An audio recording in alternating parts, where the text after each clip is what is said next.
Welcome everyone to Introduction to Python at PackHacks 2021. This workshop will basically go over the basics of Python, including syntax and basic programming concepts, and then we will move on to apply those concepts in a simple game. The way I've planned it out is to have the first half an hour just to review some basics of programming and some basic Python syntax. And then in the next 40 minutes after that, we will build a simple Pong game with a library called Turtle. Okay. If at any time during the tutorial and workshop, if you feel like you're having trouble following along, or if I'm going too fast, or if you want me to speed up, just let me know in the chat. I'll keep an eye on it throughout the workshop. And if you're having difficulty uh, seeing the screen, let me know as well, and I'll adjust the sizing. To best accommodate everyone. If you have difficulty seeing the screen right now, let me know in the chat and I will try to adjust it. I'm going to go full screen just so you have the most realistic to look at the screen. But again, I'll be looking at the chat throughout to answer any questions. And without further ado, let's get started.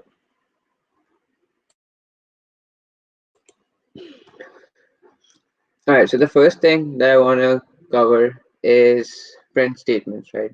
How do you print something when you're working on a project? It's pretty simple. As you can see, I have one print statement up here already. The syntax is print, and then within parentheses, you put your string object inside single quotes.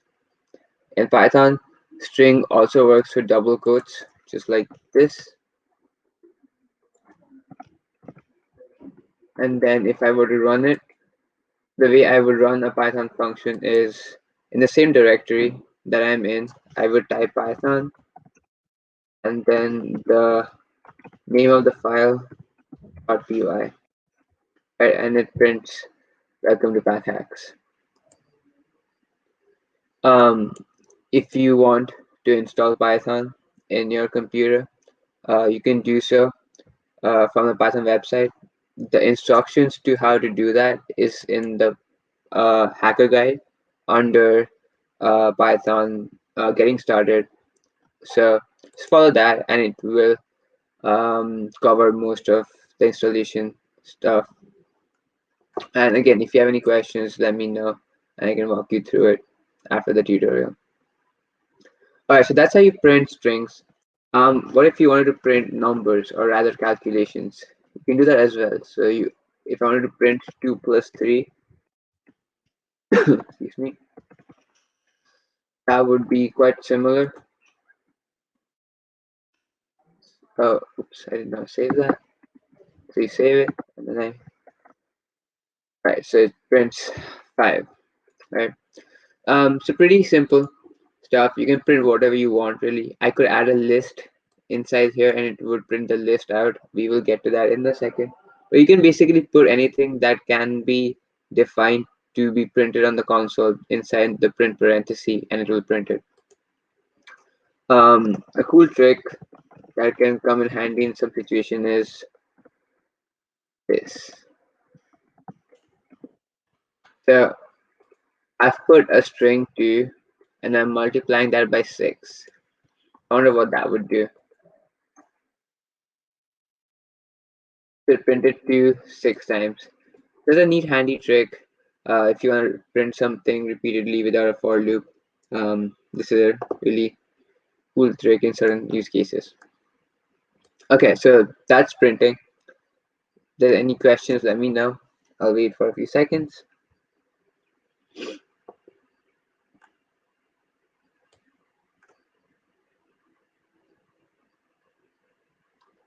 If there are no questions on printing, I'm going to move on to variables. So while you're programming, you're going to need to store data throughout the runtime, right? At some point, you're going to need to store information. So let's say I want to store the number 5 in one variable. So this is how you do it. You pick a name and you assign the value to something. Assignment is always right to left, right? Right to left. I'm also going to have a variable y, which is going to store a string.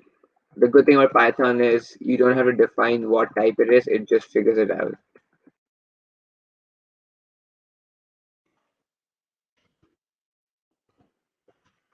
So what happened there?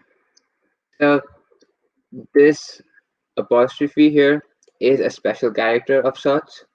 So if you want to use it inside a string, you're going to have to use a backslash. And now it's fine. So a backslash is used for several like input commands. Some of them are \n, \p, and \apostrophe. \n adds a new line, \t adds a tab character, and this lets you use a single apostrophe. I will demo that in a second. So if I add a \n, so my new line text should print the next line after how's it going. All right, let's try that. First, I'm going to print x, and then I'm going to print y.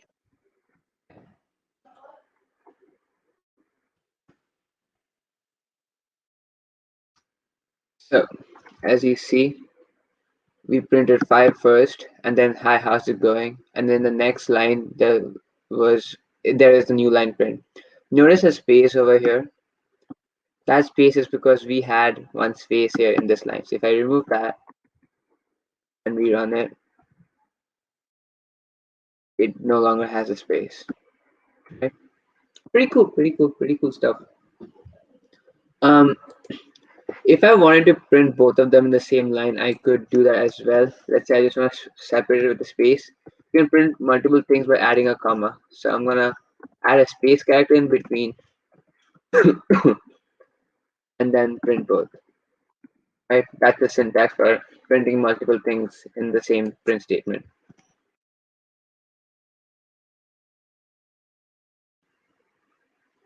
So the \n added a new line in the string. So this string right here has a new line right here. So anything that goes after this character gets printed in a new line. So if I show that to you right here, as you see, we printed 5, then there's a space, right, because of this space. And then it's how's it going? That's the first line. And then because of the new line character here, it went to the next line and then printed new line. Does that make sense? Yep.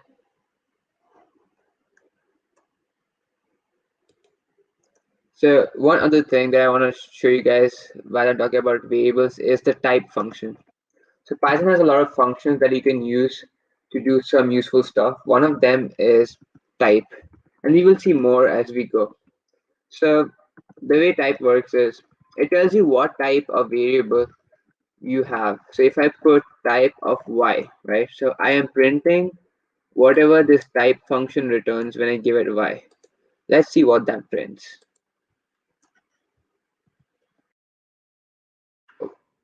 Let me just comment this out. So the way you add comments in Python is adding a pound sign to the beginning, and that should take it off.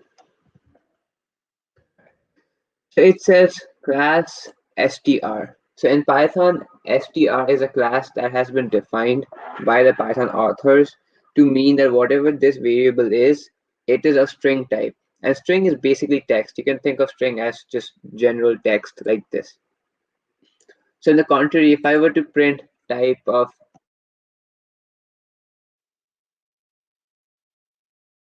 PC class int is short for integer, which is basically any natural countable number, right? That's an integer. I could also have numbers like 6.5, which is not an integer. It is in fact float. So floating point numbers are numbers that have decimal precision, and they have their own class called float. There are several other types that you can use for precise mathematics and other applications. A list of it all is there in the Python documentation. Okay, So that's variables for you. Next thing I want to talk about is multiple assignment. So here I assign 5 to X and this piece of text to Y.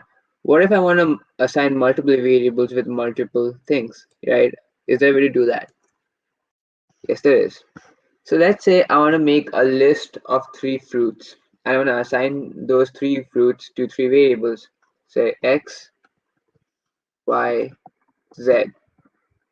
Oh, there's a question. What is class float? Okay, so float is a class defined within Python, which is used to represent all numbers that have a decimal precision. What does that mean?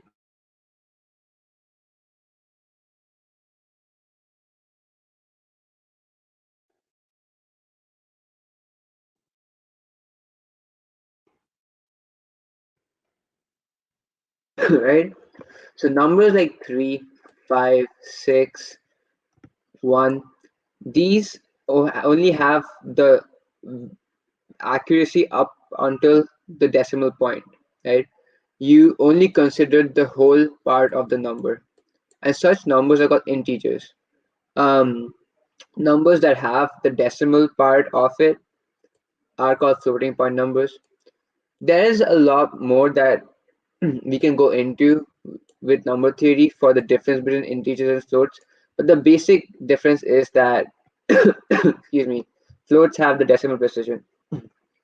Python does have float, I mean double, Zenab, but the compiler, the interpreter basically typecasts it accordingly. So if I did have a number like 987768, whatever, this would effectively be stored as a double, but it does not, but it does not have its own class. So you can't really like specify double x equal to this. This will throw you an error. This is not a thing. But you can save it as x, which will memory. It'll basically be a double variable. Does that make sense?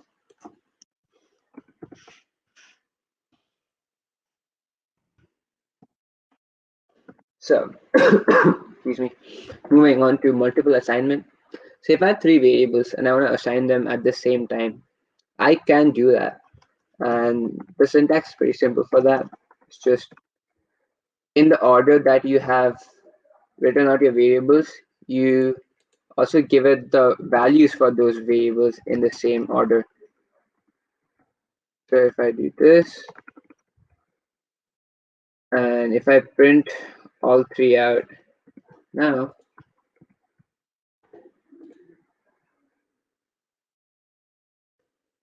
as you can see, it printed out the variables. If I change the order of me printing it, just so you know it is working,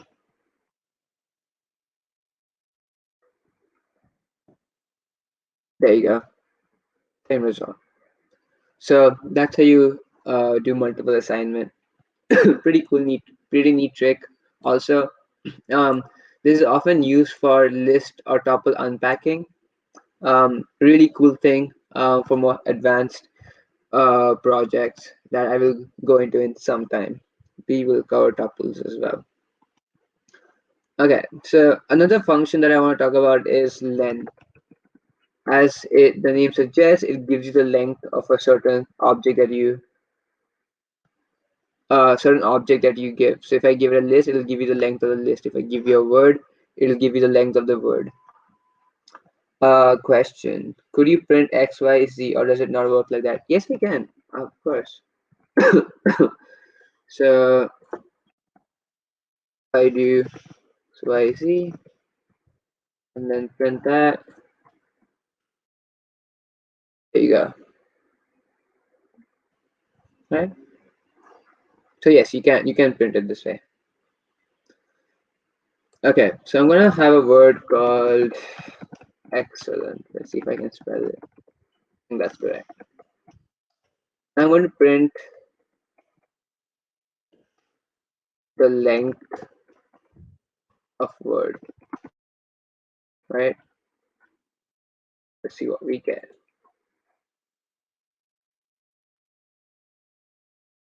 Get 9. So let's count. 1, 2, 3, 4, 5, 6, 7, 8, 9. Right? Make sense? Length of word is the length of the word. Pretty standard stuff. One more thing I want to cover with strings is string subsetting. So let's say you want a part of this word, not the entire thing. How would you do that? Let's say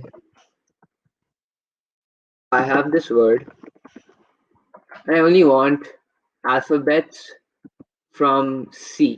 Right? I only want this section. One thing to note is everything in Python and in almost all programming languages, lists are zero indexed. What that means is you start counting from zero. So the indexing for this word would be 0, 1, 2, 3, not 1, 2, 3. Right? That's very important. It's 0, 1, 2, 3. So if I wanted everything from C, I would need to tell Python to give me everything from 0, 1, 2. So everything from 2 till the end. The way to do that is you take a variable and you add square brackets. Because end of the day, every string is basically a list of characters. One of these is a character. If I use the type function on this character, it will return char, car. So, and a string is basically a list of characters.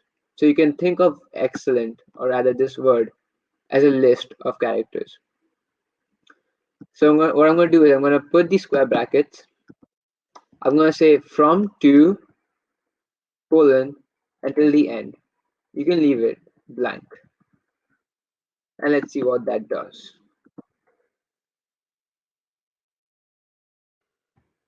It did what we expected it to do. It gave C, E, L, L, A, and T. So everything from the second character index till the end.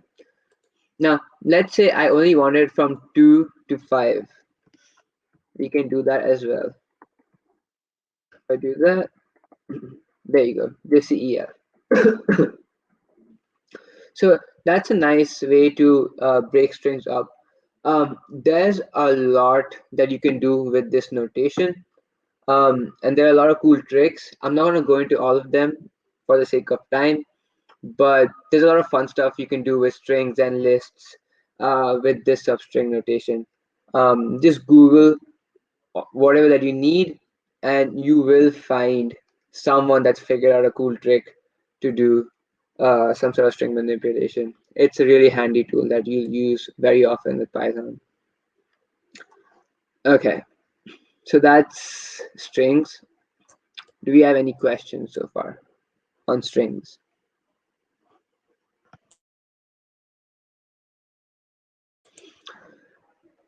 Now I'm going to move on to operators and conditionals. So Python has a few operators, namely plus, minus, multiplication, division, and a few conditionals: greater than, lesser than, equal to, and not equal to. Right? Pretty standard stuff among most programming languages.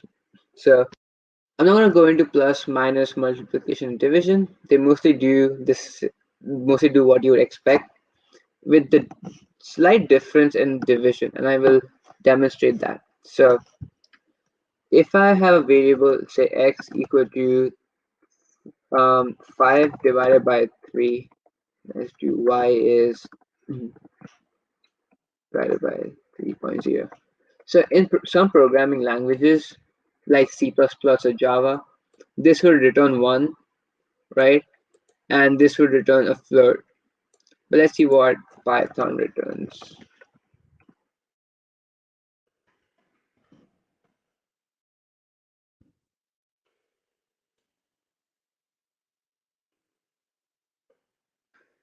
So for both cases, it returned 1.666 up until a certain precision.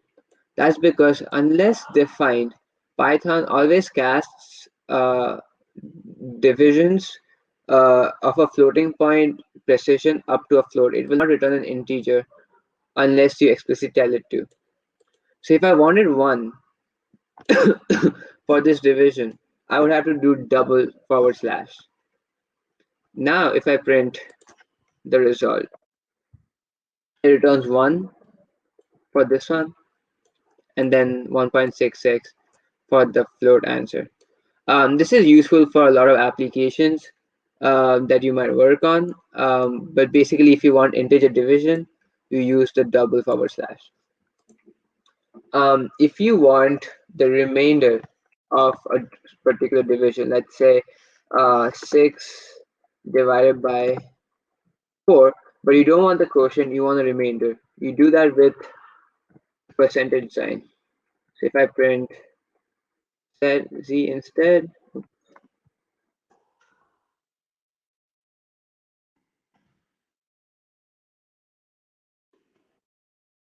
you get 2, which is the remainder when 6 is divided by 4. If I divided 6 by 2, it returns 0. A very easy application of this is to find even numbers or prime numbers, right? You would check if something is divided by 2. If it is, return true. If not, return false, right? Pretty neat trick. Finally, in this section, I want to talk about operators, the greater than, equal to, and less than. And also Boolean conditions. So I'm going to print this here. So in Python, you have two built-in Booleans called true and false. This is basically 1 and this is basically 0. But they basically, if you're familiar with C, these are basically macros that are defined to be 1 and 0. Right? So you can use these two things interchangeably.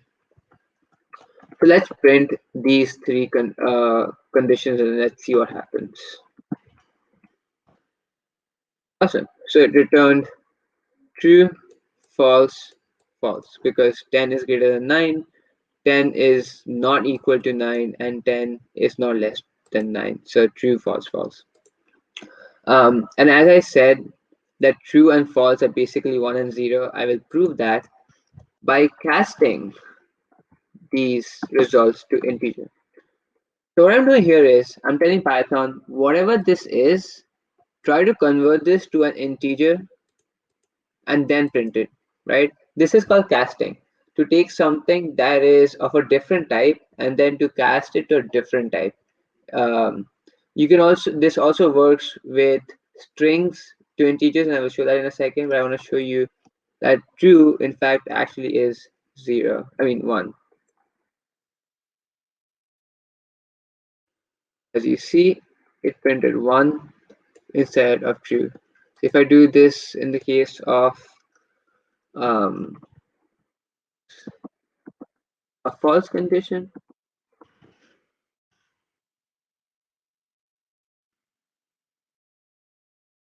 right? So it printed 1 for the true condition, 0 for the false condition, and then false for just the conditional, right? So that's how operators work in Python, and this is how casting works.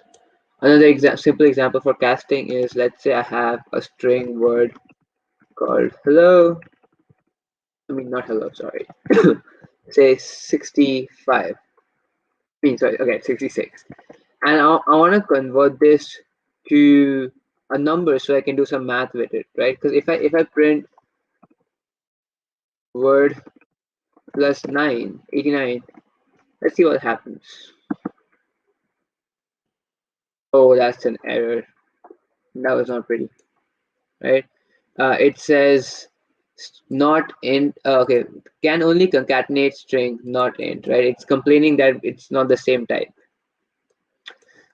So what I'm going to do is I'm going to take word and I'm going to cast it to an integer and then try it. There we go, 155.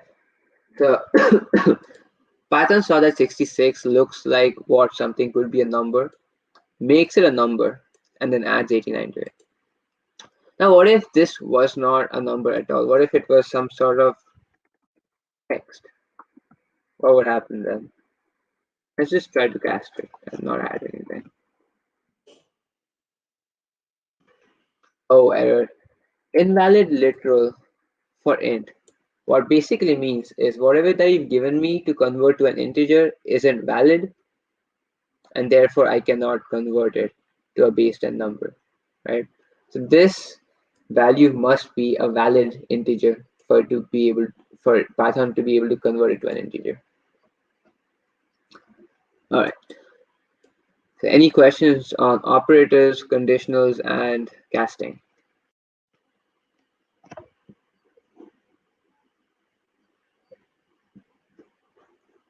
All right. Let's move on to a very important. Oh, we have a question. Why did we use two equal signs? Great question. So in programming languages, and this is not just for Python, but any programming language that I can think of, equal to is an assignment operator. So if I just do that, assignment is done with equal to, and comparison is done with double equal. What does that mean?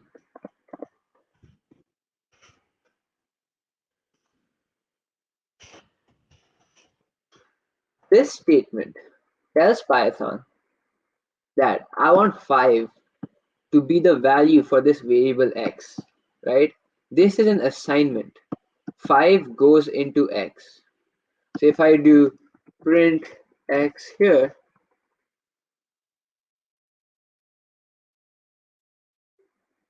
it gives me 5, right? Because I've told Python 5 should be in x.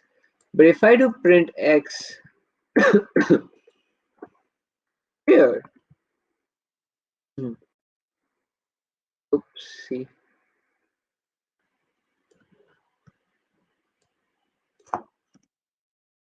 If I now printed this,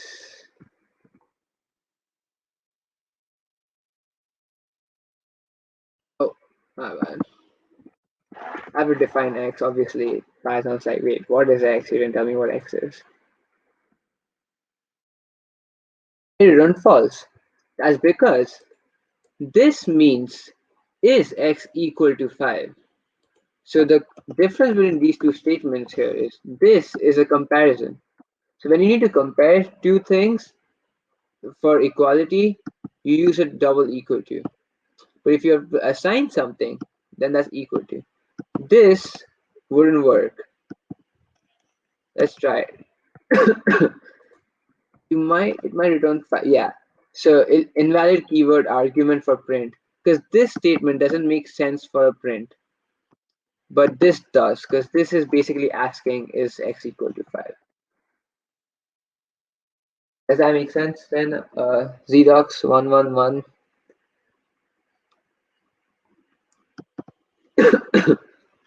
Awesome. Okay. So if there are no other questions, I'm going to move on to one of the most important parts of this tutorial, which is lists. Lists are so important. So let's make a list. I'm going to just copy it in to save time. This is the syntax of a list. Same thing, pick a name, equal to, inside square brackets, separate your elements with a comma, right? You can have multiple types of elements. So you could have a list that is, that's my cursor, there it is. We have a list that has strings, numbers, and booleans, right? You can have multiple types of lists. The way you print a list is by putting it inside the print function. Right? Pretty simple stuff. I go to my terminal. It has printed my list, right? Pretty cool. Now, remember when we spoke about subsets for strings? That works for lists as well. So 0, 1, 2, 3. If I ask Python to print everything in this list from index 3 to the end, we should only get 40 and male. Let's test that. There you go. So yeah, it works for lists as well because a string is basically a list of characters. So effectively this and this are the same type, at least in memory, of course. Okay, so as I said, indexing, right? 0, 1, 2. What if I wanted to print a particular index that I already knew of? Let's say I know bananas at index 1. How do I print that? So you go here and you will put the index that you're looking for. So 0, 1. I should see banana in my output. Yes, there it is. Right? So that's how you index with a list. Two things that you might want to do with a list is add stuff and delete stuff. There are two functions for that. So you take a list, right, and you add a dot. And because I'm using a pretty smart IDE, I mean, it's not an IDE, it's a text editor called VS Code. I love VS Code. Check it out. It gives me all these options. These are the functions that are part of the list class, right? A class is like an object which represents things, and a class has functions. So a list class has these functions: append, which basically means add to the end; extend, which basically means just add another element somewhere; sort will sort your elements; insert adds it to a particular index; reverse reverses it; and removes an element; clear makes the list empty; and there's a bunch of other stuff. What we're interested in is append. And the way you append something is you just put whatever it is inside the append braces, parentheses, sorry. Let's add new item and then print this one. Right?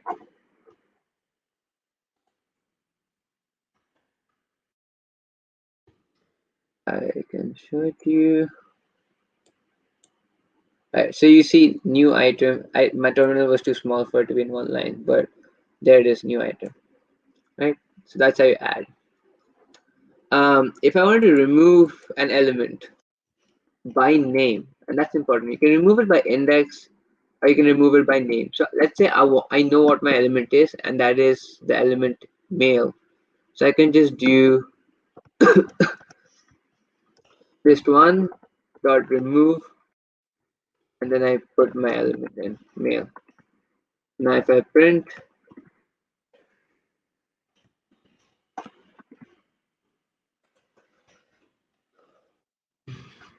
male is no longer in the list. Right? So that was removing by the item value. Let's say now I also want to remove whatever is an element at the beginning of the list, right? Whatever element is at the beginning of the list. I can do that by list one dot pop. Pop basically removes whatever is at the top of the list. Pop is part of a function, rather a data structure called a stack, where you push and pop. So pop basically removes. So if you don't give it an argument inside, it will remove whatever is at the top of the list. So in this case, ABC. But let's say I want to remove 34, which is at position 1. So I give it the index, and then I print the list.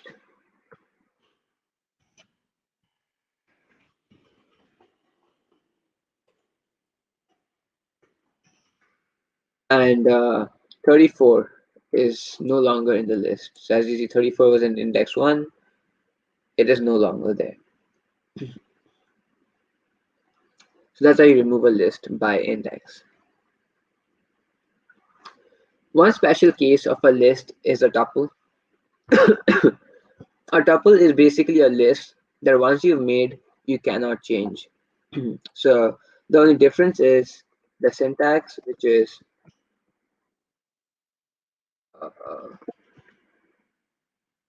a curved bracket, right? A normal parenthesis. So in lists, you have square ones. Here's a curve. And now this object, I do not have functions like append or remove or delete. So if I try to do this, tuple dot, you only have count and you have index. I cannot change it in any way after that. Yeah. A tuple is of an immutable type. So there are two types of objects: immutable and immutable. A list class is a mutable type, which means you can change it.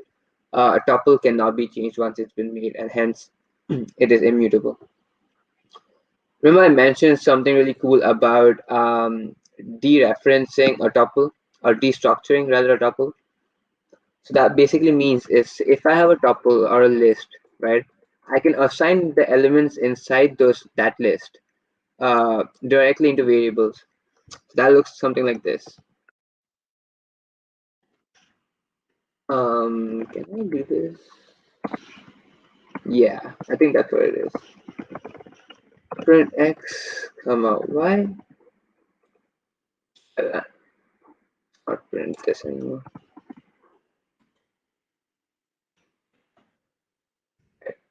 So what happened here is, whatever the elements that were there in this tuple, basically in the same order, got assigned to x and y, right? And this is a nice trick to write some clean code and uh, simplify your implementation in places. If you don't know the indexes of certain elements, but you know how many elements there are, you can very easily assign elements of a list to a list of variables like this. Um, Especially sometimes when you might return multiple elements from a function, you often return them as a tuple. And this is how you can dereference that tuple. I know I threw a lot of stuff suddenly. Does all that make sense? Is it confusing?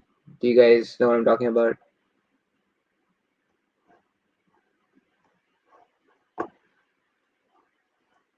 Sounds like it. So I'm gonna keep going.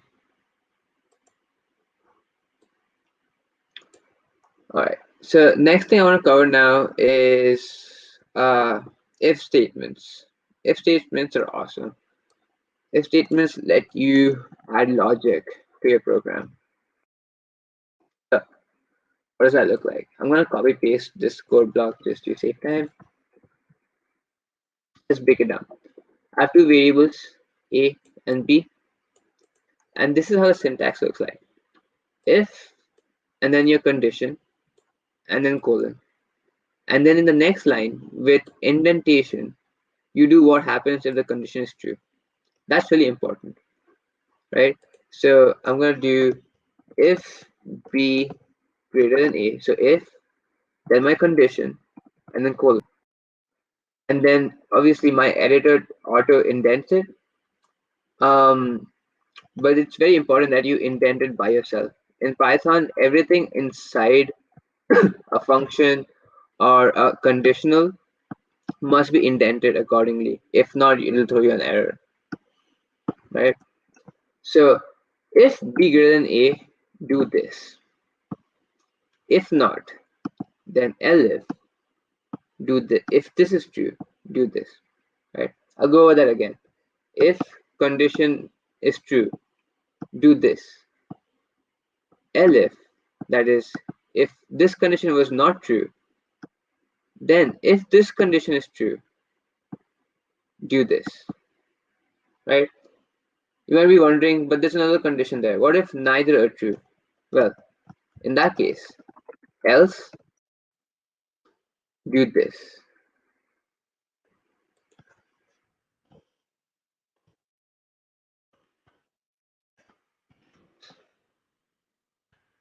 Right? Actually, in this program is equal to B. Right? So if B greater than A, B is greater than A. Else if, oh wait.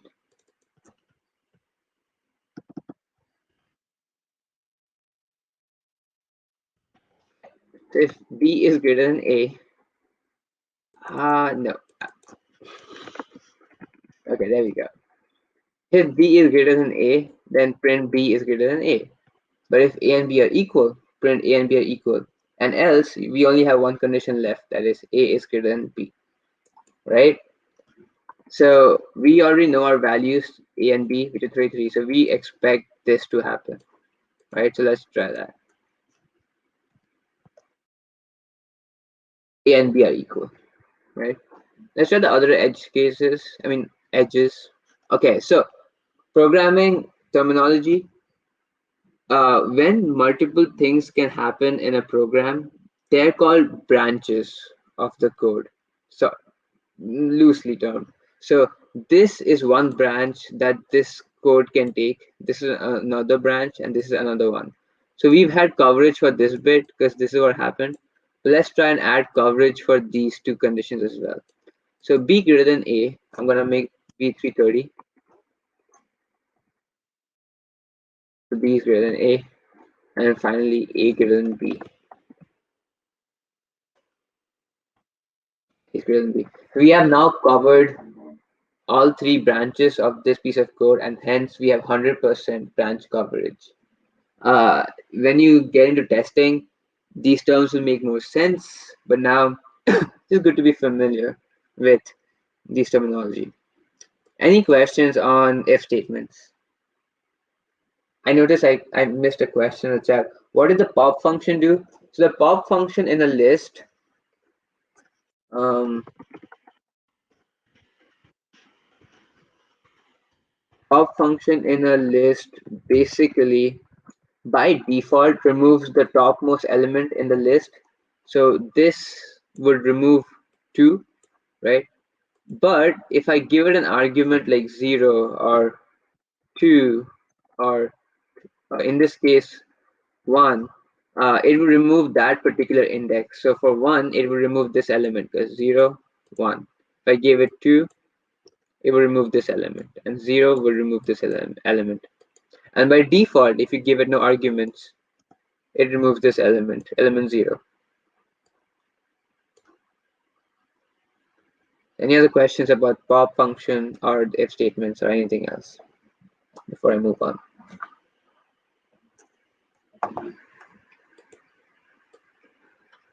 If not,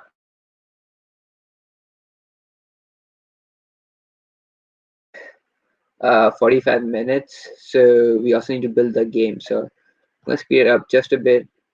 Hope you guys can bear with me.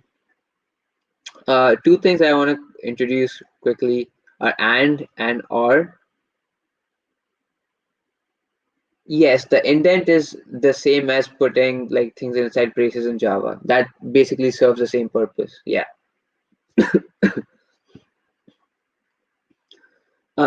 Excuse me. Two other things I want to show you guys is and or. In other programming languages, you might have seen and represented like this and or like this. In Python, they're basically literally written and or. So they're a logic condition, right? So in this if statement, if A is greater than B and C is greater than A, so is that true? A is greater than B, yes, and C is greater than A, yes. Then print this.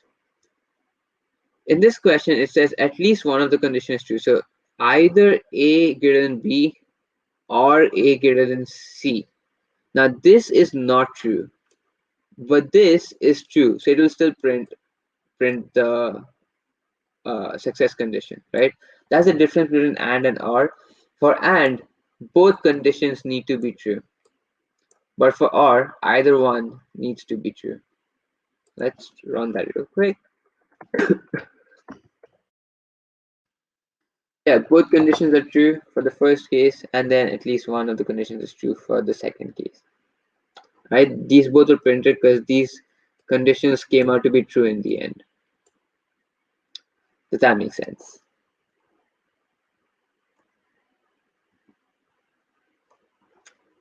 Okay. Finally, well, actually, penultimate concept that I'm going to talk about are loops. So I'm going to print a simple, there are two kinds of loops that I want to talk about, while loops and for loops. I'm going to talk about while loops first. So I'm going to get myself a counter. I use 1. And now this is what the syntax looks like. while some condition. So how long should a loop last for? So the loop should last for as long as I is less than 6. And I'm going to print I, right? Notice the indentation. I'm also going to add I, rather I'm going to increment I. So what this is how you increment in Python. This condition is equivalent to I is equal to I plus 1. Same vibe, right? Same energy. Just a shorthand. In other languages, this might be something like this, right? Like this or like this, but in Python you don't have post or pre-decrement operators. Instead, you have this. Okay? It can also be multiplication or division. Let's run this code. So it printed numbers from 1 to 5 because it started at 1 and it ran all the way till I was less than 6. So it stops before it turns to 6, right? So that's how you do loops, while loops in Python. The final loop that I want to talk about is a for loop. Very powerful tool. Let's do this. Let's do 2 examples actually. These are 3 examples. Why not? So I have a list of fruits. I want to list through each element in this loop. So the way that works is for x in fruits, print x. So what this does is it tells Python, okay, for each element inside this thing, and Python figures out what this thing is. It usually needs to be an array-like, serialized-ish object. In this case, it's a list, right? So for each element in this list, print x. So let's do that. There you go. This is very different from certain other programming languages. If you are familiar with for each loops in Java or C++ or JavaScript, this is effectively the implementation of a for each loop. Now, for the more general loops where you have like I equal to 0, I less than something, I plus plus, that can be achieved with the range function. So actually, before I move on, any questions about this loop or the while loop?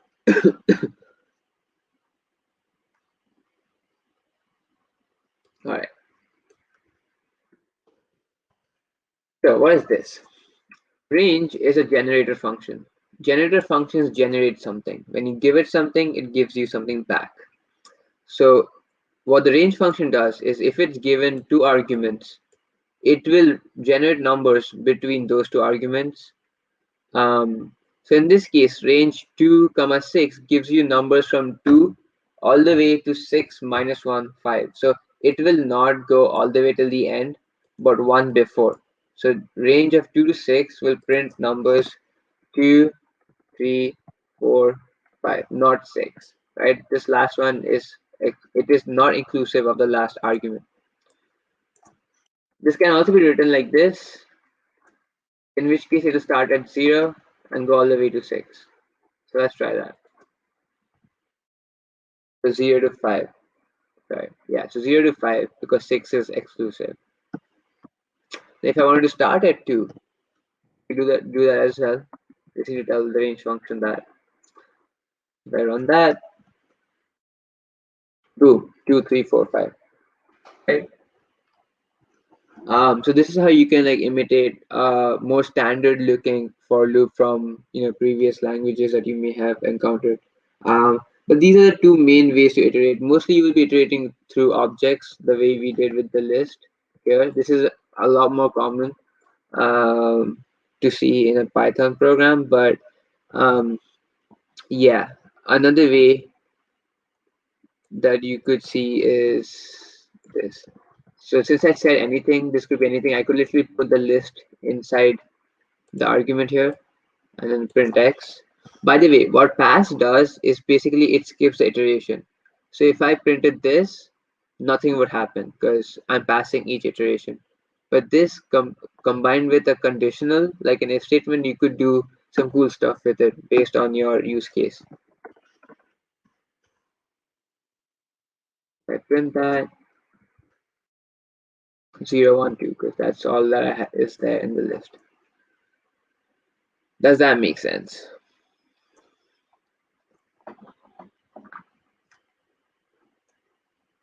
Okay.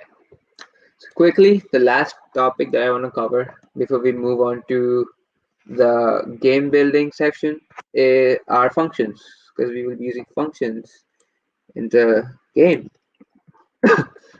Excuse me. The way functions work is you start with the keyword def, which basically means define function, the name of the function, what the function needs. These are called arguments. So you can add arguments separated by comma and then the colon. And then inside the function body, you can do whatever you want to do with it. So I have this function add, which takes in two numbers, x and y, and returns the sum. I have another function, is even, as I mentioned earlier. This function takes a number and tells me if it is even or not. So if num divided by 2 is 0, if the remainder is 0, return true, else return false, right? A return skips the rest of the code if at all it exists inside a function. So as soon as you do return, it just leaves the function, right? Nothing after this happens. So if I ever find an even number, it will return right here. It will never reach this section. It'll only reach this section if this part does not come out to be true, right? That's why I don't have an else or else. I just have return statements. Does that make sense to you guys? I will demo this in a second.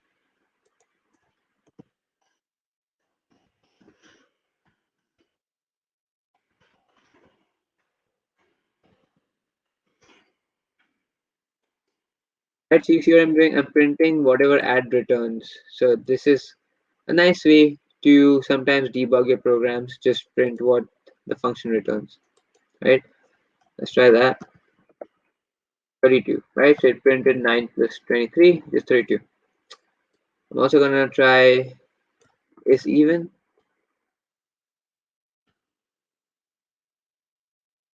Let's do 6. Is 6 an even number? True. But is 5 an even number? False. Right? Fun stuff. So you can define your own functions to do various things in your program. The last thing I want to talk about in functions is default arguments. Let's say I have this function called print email, which prints an email, right? And I have a default email that needs to be printed if I don't give it any functions, right? In the pop function, if you don't give it an argument, it still did something, right? It removed the first element. How did it do that? It had a default argument. So you can specify what the value of your default argument will be in the function signature, right? This is the function signature. This is my argument, like here, but I am also specifying what the default argument should be, right? Let's test that out. I'm gonna print email and I'm not gonna give it any arguments. Let's see what it does. That did not work. Okay, let me give it something here.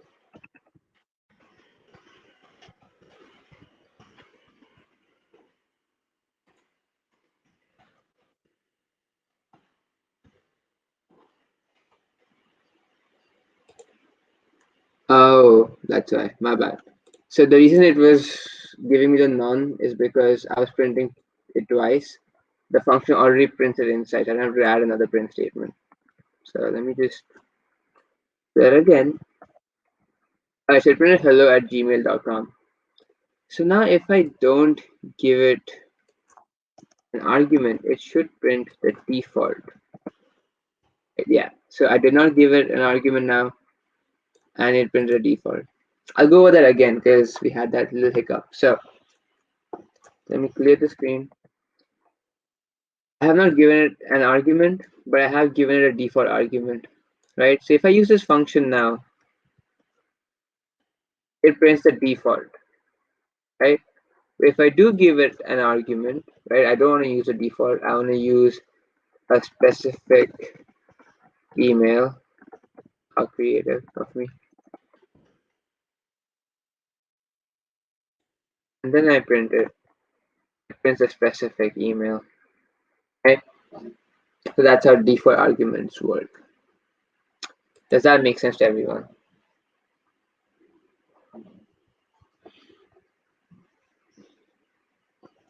All right. I'm going to take the resounding silence as a yes.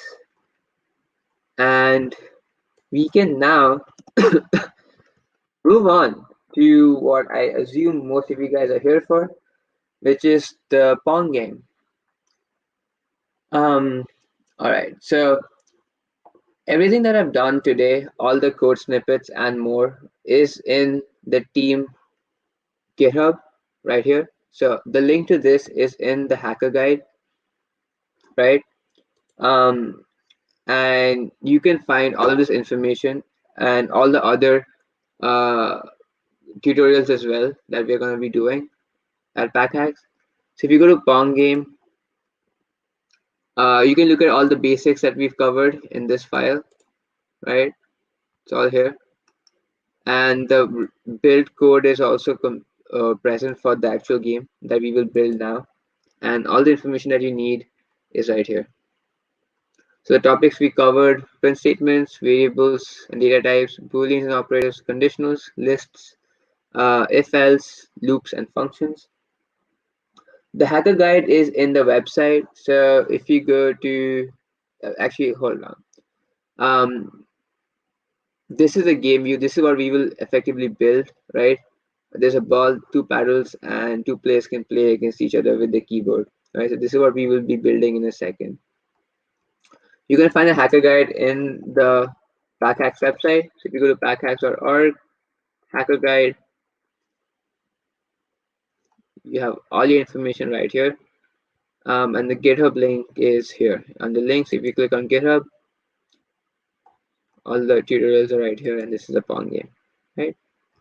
That makes sense.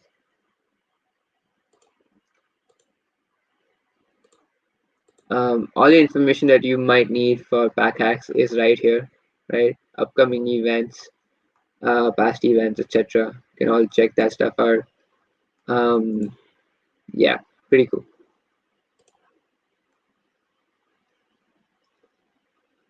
All right, we can then get started with the game. So obviously, now that we're building an actual project, uh, there are a few concepts that I will introduce, right? If you feel confused, just let me know and I will go over that stuff again. I will speed up a bit, just for the sake of time. But if you're stuck somewhere, just let me know and I can explain it further. Okay, so to start with the game, we are going to use a library called Turtle.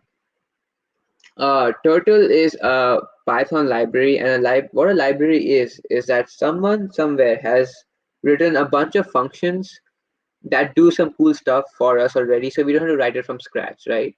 Like how I made the add function, right? It's there's a library called math which has an add function for more complicated additions, right? So you can use those functions from the library. So for this game, there's this graphics library called Turtle, which helps you draw simple graphics, and that's what we will be using. The way you excuse me, import a library is by typing import and then the library name. Turtle is already part of the standard Python libraries, so you don't have to do anything else apart from just typing import. Sometimes a library won't be part of the standard Python libraries like pandas, which is a really famous data science and mathematics library. In that case, you can pip install it. So I'll just show it to you so you're familiar.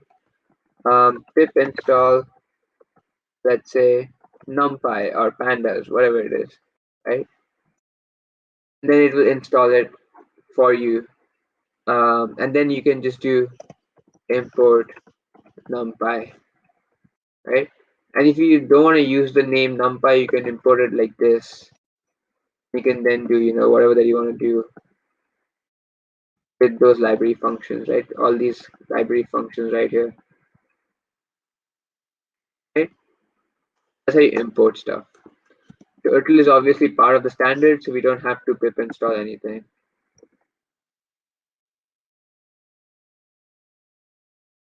All right, so first things first is we need to create this window, right? So I'm going to follow along this tutorial based on the window, like the image that we've already seen. I'm going to show it to you in a second. Again, so we need to build this, right? So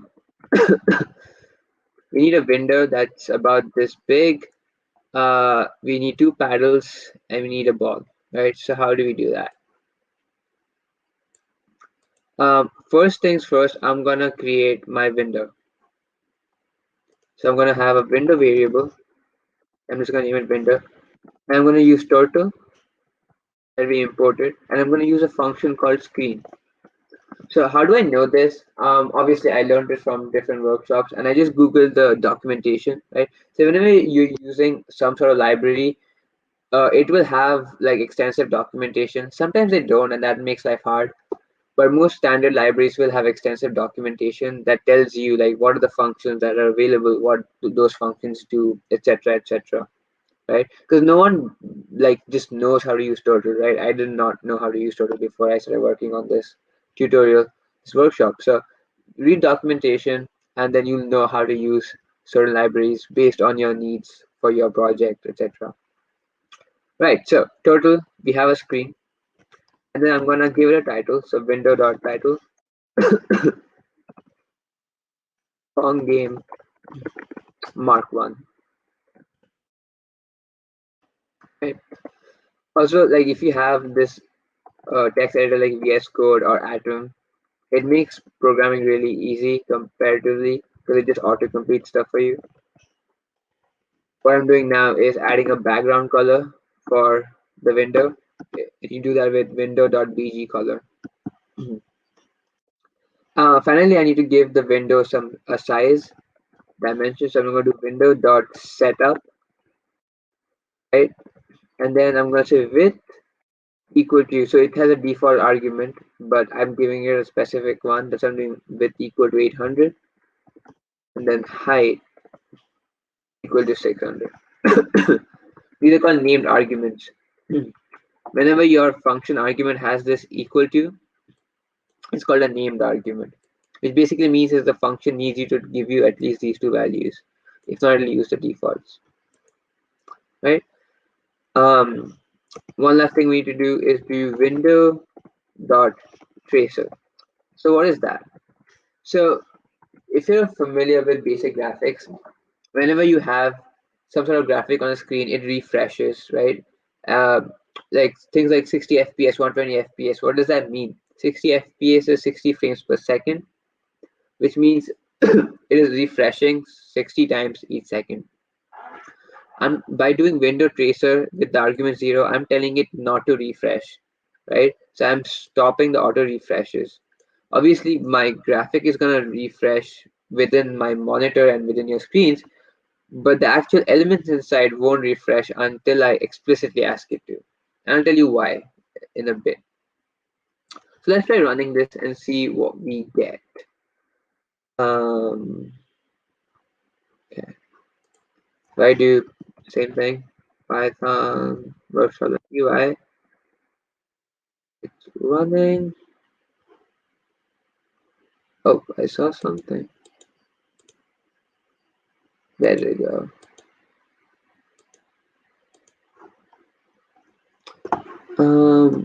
Just a minute.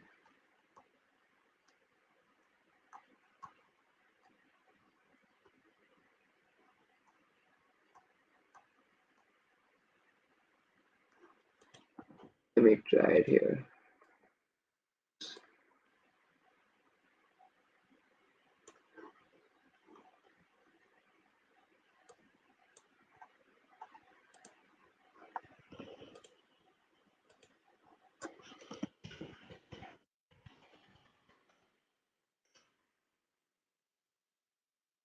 For some reason, something is blocking it. Trying to figure out what that is.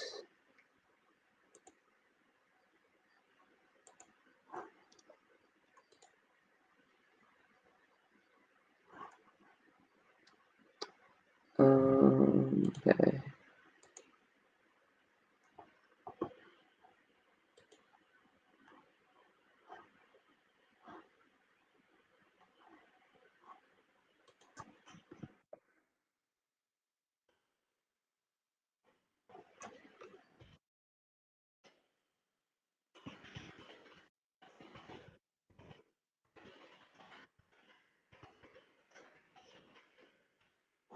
Okay, so that's fine.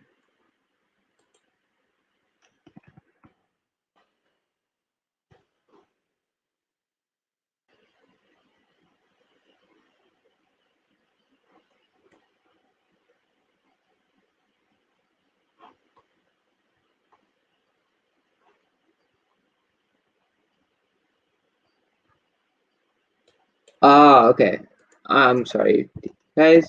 I missed a very important part of this thing that I did not add. Okay, so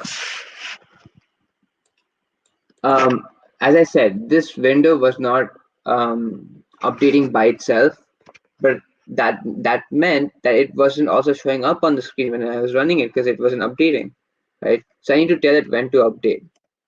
So you do that with a while loop, right? While true. Why am I doing while true? It's because I wanted to run infinitely for as long as I wanted to until I, as a programmer, tell it when to stop. So while true will basically run infinitely. And then I do window dot update. So now it will update basically while it's running within this loop. So I am telling it when to update its frames. If we try running it now, um, there we go. So if I bring it in the screen, so this is our window, right? And then we had a little hiccup there. Is everyone following?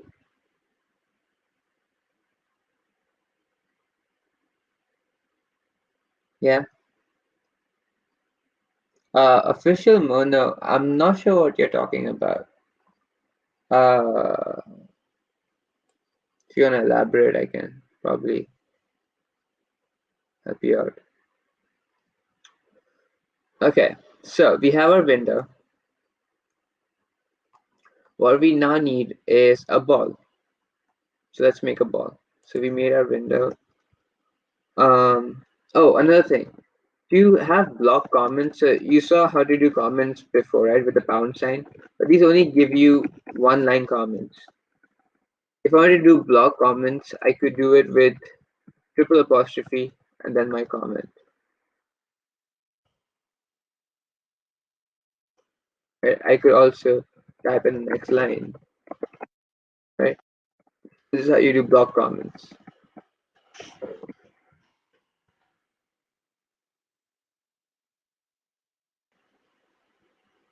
Oh, okay. Keyword for attending. Right. The keyword is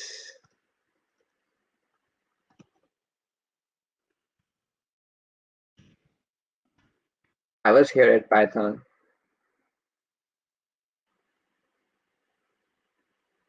Okay. Yeah, no problem.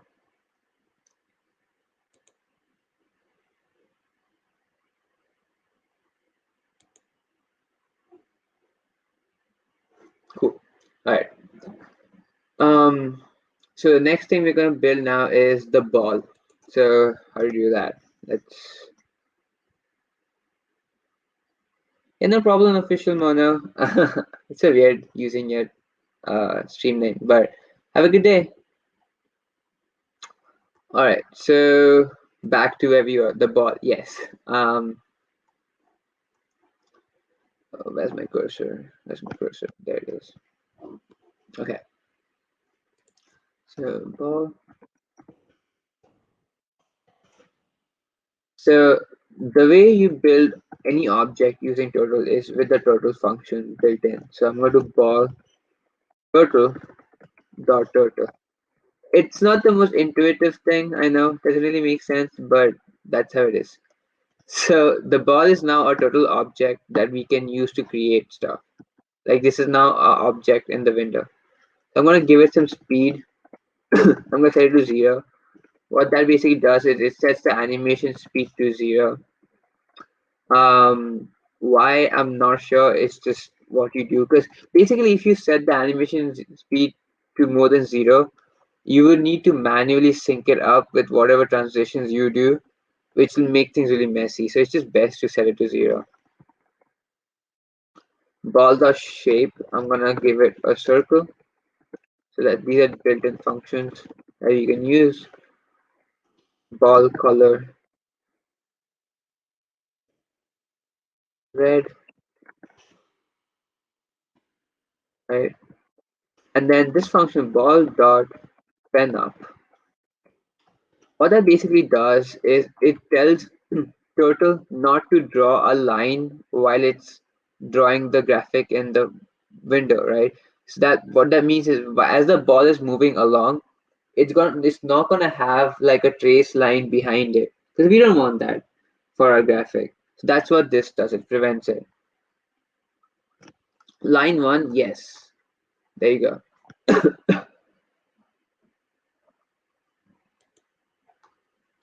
You good?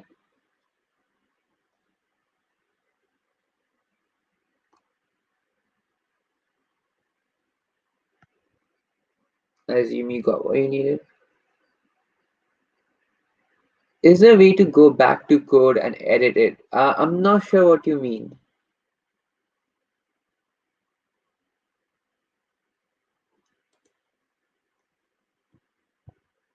Can you elaborate on the question, Zdox?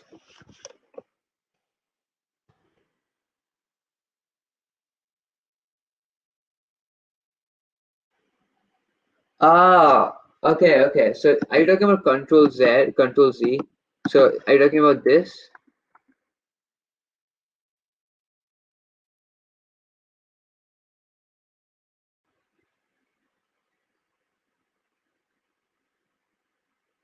Ah, okay. So if you type Control Z, Control Z, that is undo, and if you do Control Shift Z, that is redo. So Control or Command if you're on Mac, undo, and then plus Shift plus Z equal to redo. Right, I'll put it in the chat. That should help you out. Okay, so the final thing we need to do for the ball is ball.goTo. What that tells is where we want to start the graphic over. So where will this graphic be positioned when the program runs? So we wanted to start at 0, 0. So in Turtle, your frame 0, 0 starts at the center of the window. So it's right here. So this is where it will start.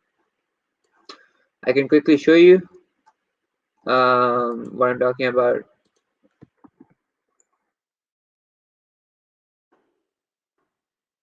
There it is. That's a red ball that we just made. Right, it's at the center of the window. Okay, so we have our ball.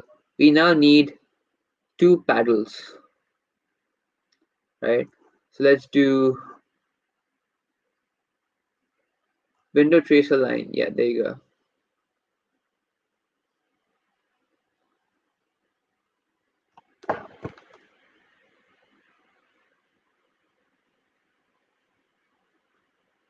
All right. All of this code will be available in the GitHub later as well, so you can follow along then if you cannot, run behind here.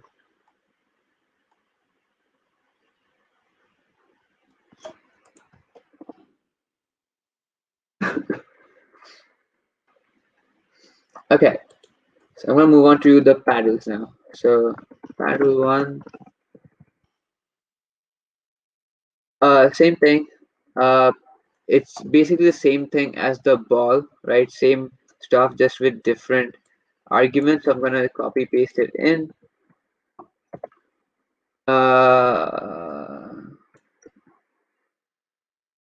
Right.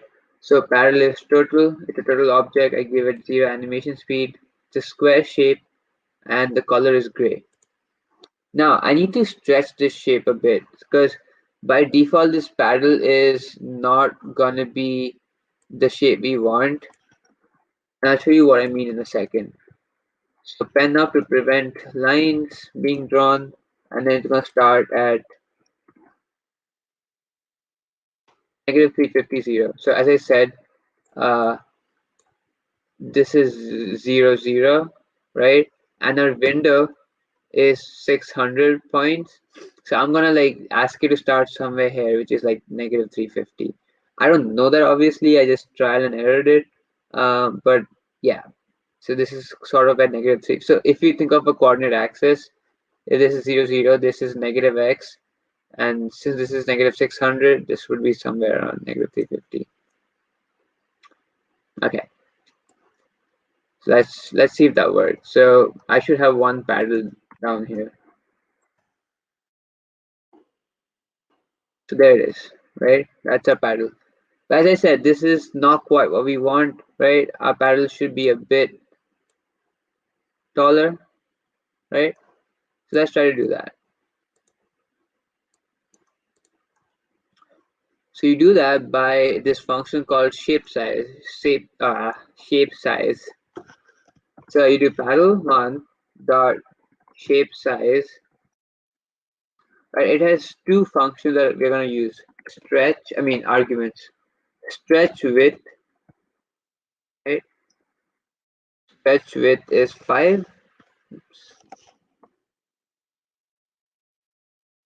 And I'm gonna stretch the length also by 1. So it's gonna stretch the width by 5 points and stretch the length by 1 point. Now if I test it out, we have our paddle, right? Fun stuff. Also notice how I'm testing after I do one small iteration, give like small iterations of code. It's so that I can like find mistakes early on. So it's easy to like iterate and debug while I'm going. Because if I write a bunch of code and then try to figure out what's going wrong, it'll make life really, really difficult.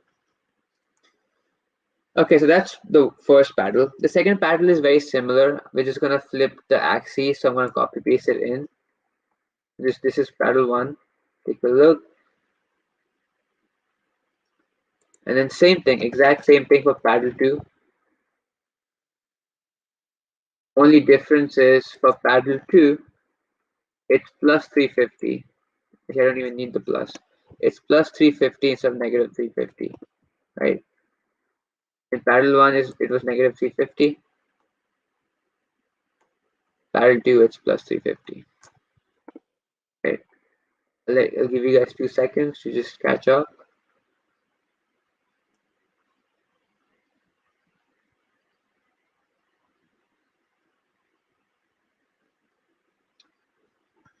And I'll run the code in the meantime. As you see, we now have 2 paddles and a ball. Cool. So we now have 2 balls and a paddle. What we need now is the scoreboard. So let's do a scoreboard. I'm gonna do scoreboard.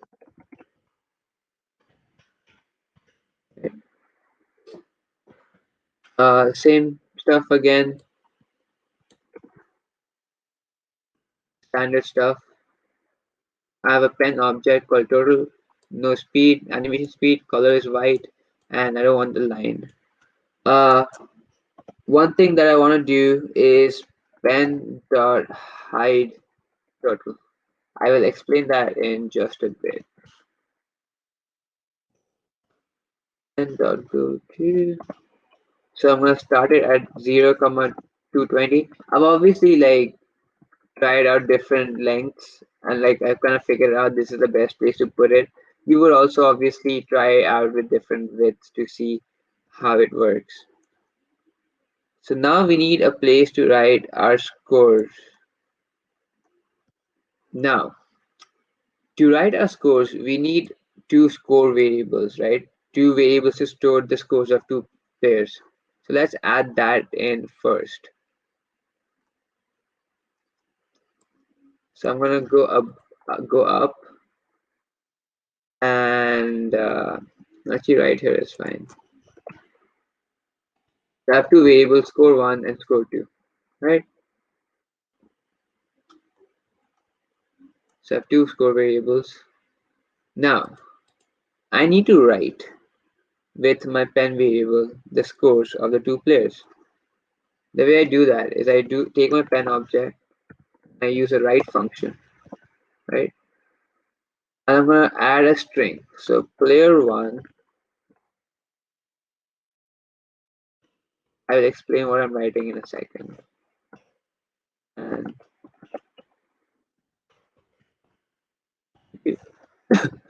so these are placeholders for where two variables will go, and those variables are these two.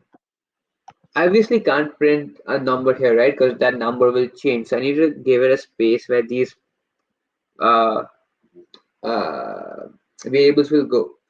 And so that is given like this with these two braces showing Python the place where two variables will go. And I complete the string by typing dot format. So I take my string, I do dot format, and in the right order, I give it the two variables that I need to be displayed. Right? Let's take a look at this again. This is my string. I've given it the place where the two variables will go, right? And at the end of the string, I do dot format, and then the two variables that need to go in the same order. Okay, this is how string formatting works. There's two other ways to do string formatting, and I will show you guys those two ways also in a bit. But this is one of the ways. Finally, to my write function, I'm also going to say align center, and I'm going to say font.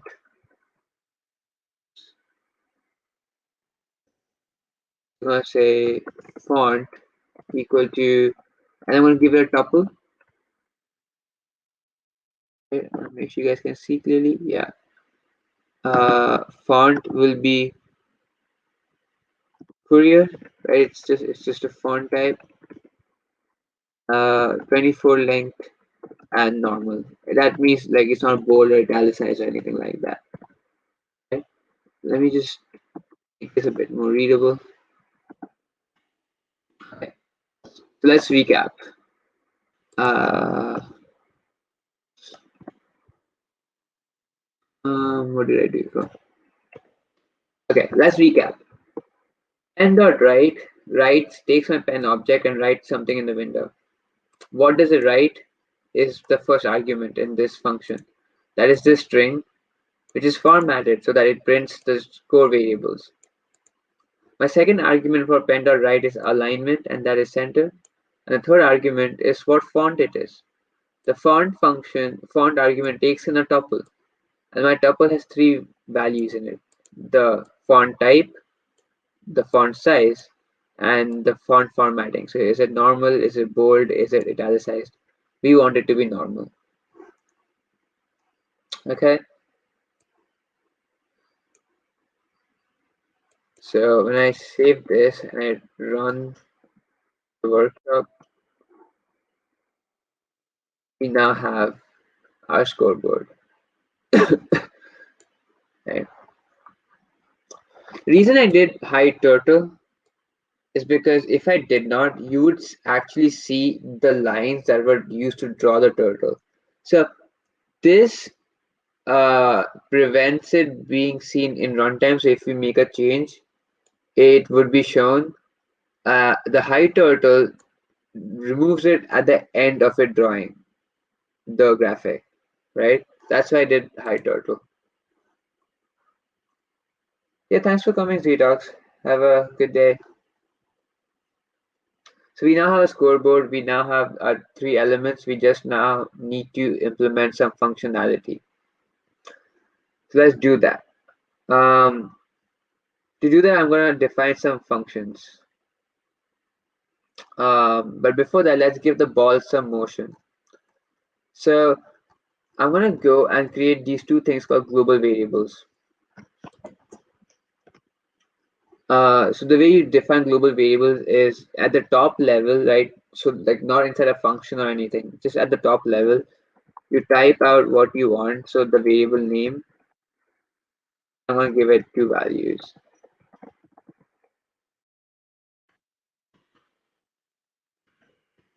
So what is this? Ball x is the number that I want the ball to move per second in the x direction. So that's 0.12.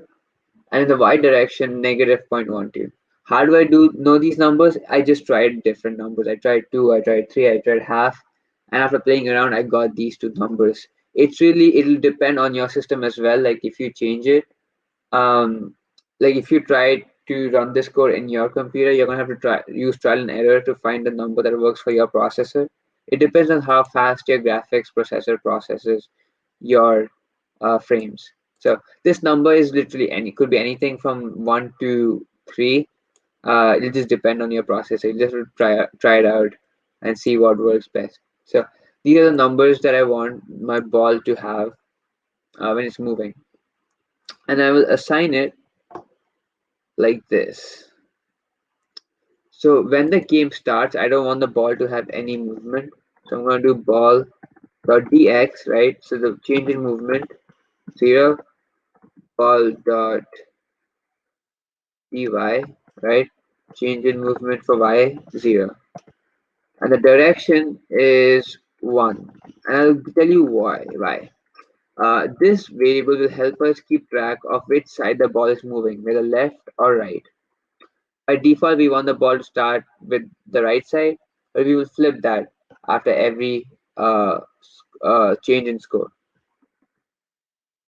So if I run the code, nothing's going to happen because we don't expect anything to happen, right? Okay. You see, there's no movement. It's just chilling. So let's add some movement now, right? So let's define some functions for the movement. I'm going to call these functions paddle controllers. And these functions will control our paddle movements. So let's do a function called define paddle1 up, right? So this function will move our paddle up. So the way we move the paddle is first we get where the paddle is, and then we add some value to the position. So I'm going to get my y-axis position by y equal to paddle1, right? That's a variable for paddle1 dot y cor. This returns the paddle function. This is our pen object, right? From here, from up here, right? This is a total object, a pen object. It is a function called dot y core, and that returns the y coordinate. So to move the paddle up, all we need to do is we need to take the y coordinate and add, let's say, 20 to it for each press. And then I'm going to set the position of this paddle to this new position. Do you see what's happening? Whenever this function is called, it gets the y position, adds 20 to it, and then sets the paddle's new y position to this new y. So we are moving up by 20 points, right? But this function now needs to be called somewhere, right? So this will work if I call the function. So how would we call the function from a keyboard? So we need to add a keyboard listener. It's basically a function that keeps listening to your keyboard to see if any button presses are made. Keyboard listeners.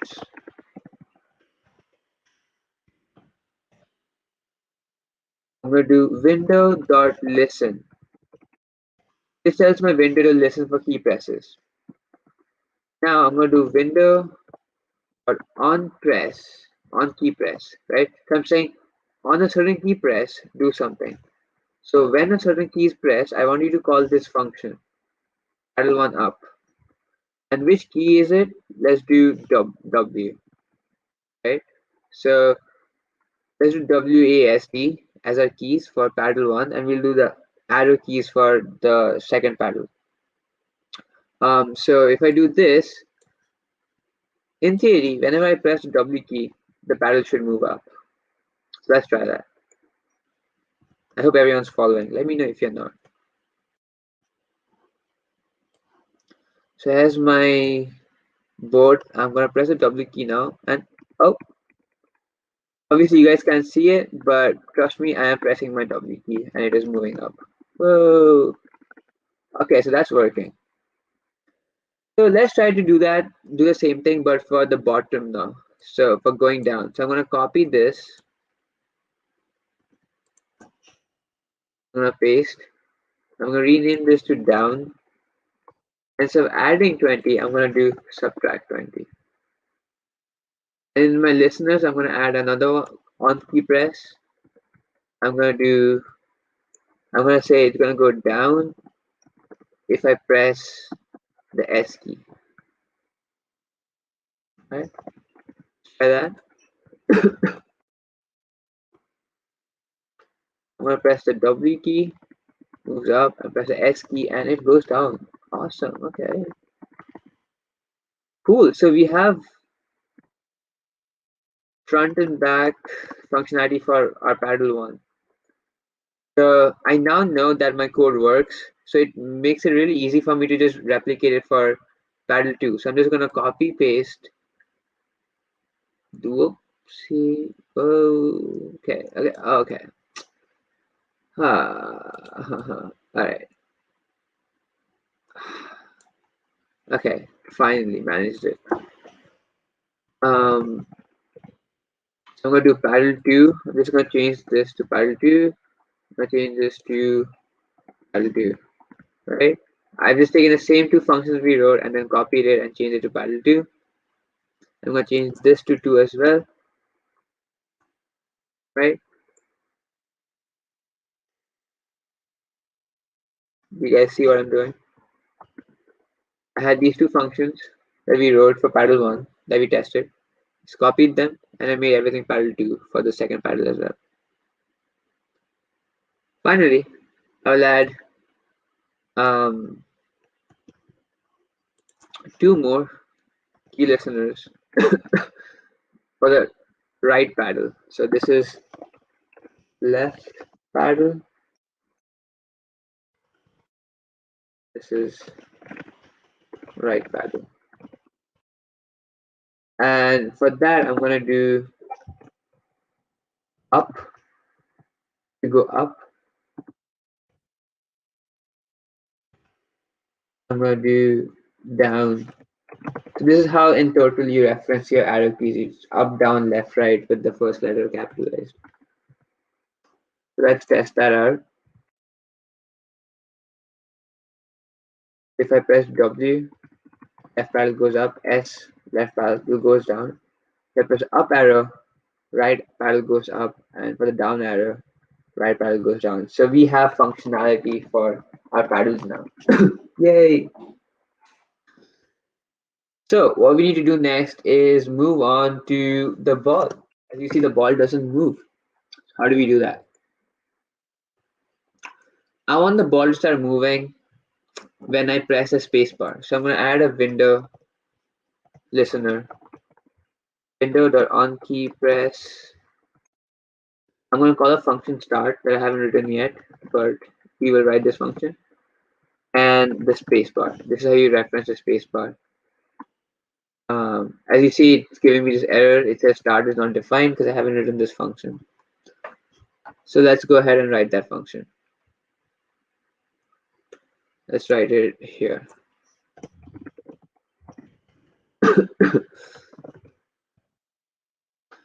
So, as you guys remember, I hope that we set the ball's movement to 0, right? Because when you start the game, we don't want the ball to be moving around. So when we start the game, we need to set the ball's movement to something that is present. So let's do ball dot dx equal to ball dot x, and then ball dot dy equal to ball dot y. Remember these variables that we set from the beginning, the global variables, so I set it to that. Oops, yeah, there it is. So when I start the game by pressing the spacebar, my ball's movement will be assigned to the global variables, which obviously won't change, and then I'll have movement in my ball. So let's try that. Oh, save it, run it. Now, these move. I press the spacebar. Oh, that did not work. Huh. Let's go back and see why not. Why it didn't work. Okay, so on start, it should call dx, dy, and set it to ball x and ball y. Ball x and ball y are set here, right?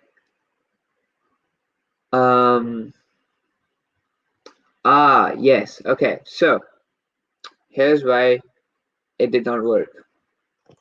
So I set my ball's movement to x and y, so that worked, right?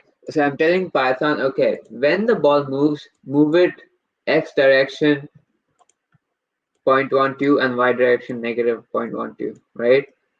But then I never tell Python to start moving the ball because it just sets my ball movement here, but it doesn't say start moving now. This is where we come to our while loop here. We haven't visited it before. So the way you want to move the ball is every time we refresh this frame, right? Every time we update, we need to update the position of the ball. So we already did that for the paddles. Same thing for the ball. So I'm going to do ball dot set x, right? I'm going to get the ball's x coordinate, x coordinate. I'm going to add my ball dx. Does that make sense? Basically what I did here, I just did in one line. That's it. I get the y coordinate, I change it, and I set it. I get the x coordinate, and then I set it to a new one. Right? Does that make sense? I'm going to do the same thing for the y coordinate.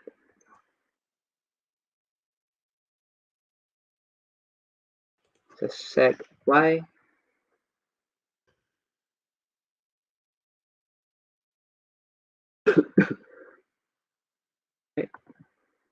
Okay, so this should now hopefully run the game. Run the ball. So test the paddles again, up, down, and now when I press the space bar, yes, we have movement. Woohoo! It went straight off the wall, but we have movement. Awesome. That's awesome. So we now have moving paddles and we have a moving ball. Our next step is to ensure that the ball does not go off frame from the top and the bottom. Right, so let's do that. Is everyone following? Is everyone still good?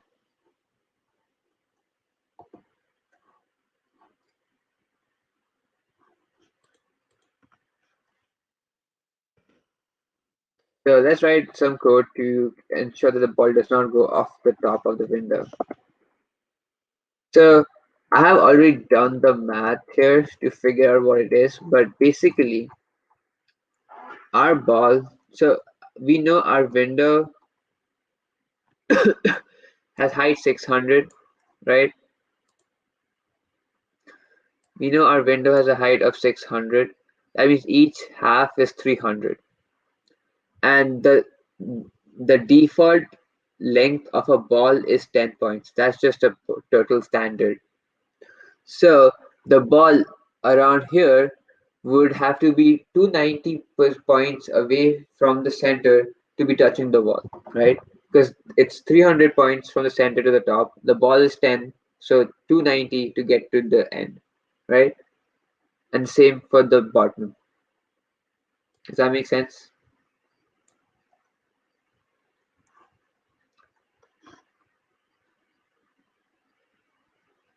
So if, right, our trusty if condition, if the ball's y coordinate is greater than 290, right? So if it moves, if it has moved past 290, I'm gonna set the ball's y coordinate to 290, right? So I don't want it to move. I want it to start again. So I'm gonna basically flip the movement direction. So it's moving away from the wall. I'm gonna now set it to start at 290, and I'm gonna flip its position to go the other way. So the way I'm gonna do that is I'm gonna do ball dot dy multiply it by -1. Does that make sense? So it's moving away. Just to greater than equal to 290. It's moving away from our center. But if it goes off the wall, I'm gonna say, hey, set position to 290, right? And then change the direction. Because this is our change in direction, dy. If I multiply it by -1, it basically flips the direction. So it will not go off the top anymore. It's the same thing for the bottom. So copy that.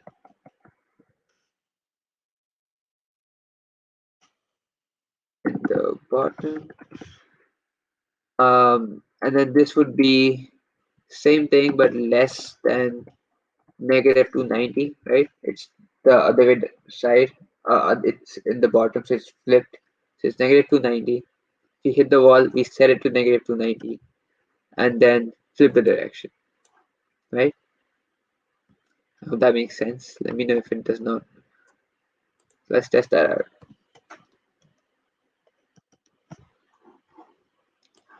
So if I start the game, oh, okay. So it bounced. Awesome. So if I try to test the top part, I can do that. I'm just gonna change the y coordinate dy to positive, and it should move up this time. If it's moving up, and it bounces off the wall, right? How cool is that? And then make it go down again. Okay, so we've now managed to keep the ball off the top and bottom. So we now need to do what happens if the ball goes off the sides, right? Because if the ball goes off the side, it would then be a point for the other team member. So let's do goes off the left side. So again, let's calculate the distance from the center to the side. So the width is 800. So each side is 400 from the center, and the ball is 10. That means we need to go 390 points on either side. So plus 390 and -390 to get to the left wall and the right wall, right? So yeah, so same logic as what we did for the top and bottom, but with different numbers. So for the left, if ball dot, and now we're going to deal with the x coordinates less than 390, right? It's -390. So we're checking the right left side. It's moving to the left from the center, so it's negative. So if it goes to now, instead of bouncing it off the wall because the player has missed it, we don't want it to bounce off again. We want the game to restart. So we want to set the ball to go to the center. So ball dot go to 0, 0, right? So if you miss a point, we restart the point. And now we work with the direction. So you notice at the beginning, the ball was moving towards the right, right? Every time I started the game, the ball was moving to the right. And that's because I had this variable direction equal to 1, right?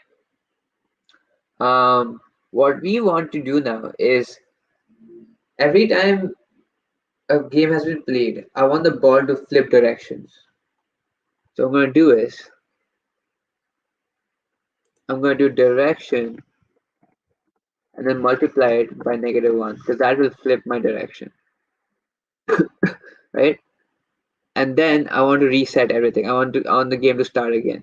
So I'm going to write a function to do just that. It's going to reset. Okay, so let's write that function.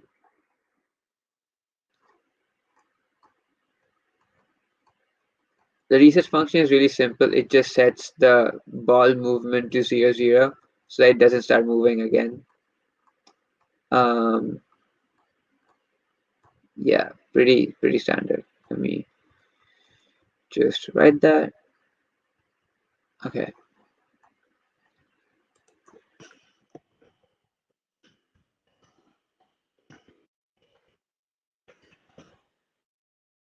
It's going to do ball.dx equal to 0, ball.dy equal to 0.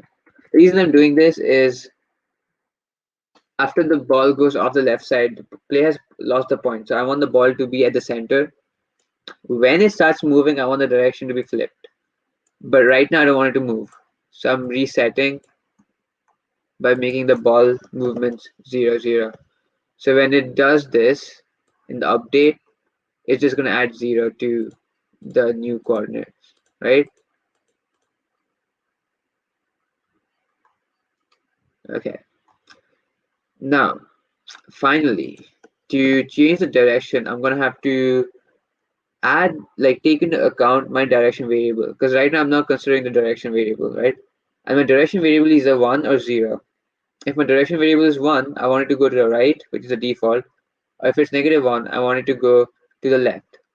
The way I'm going to do that is in my start function, I'm going to do multiply my x variable with the direction. My direction is by default 1, so then this wouldn't matter because some number times 1 is just the same number. But when my direction gets flipped, here, it would then where is it?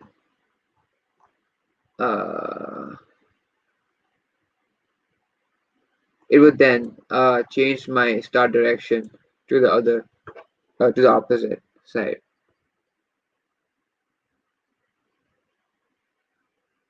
So there you are. Okay, so far we have worked on the left side. So if it goes off the left side, it's gonna go to the start of the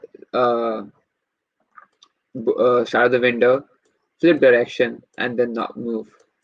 So let's do that for the right side as well.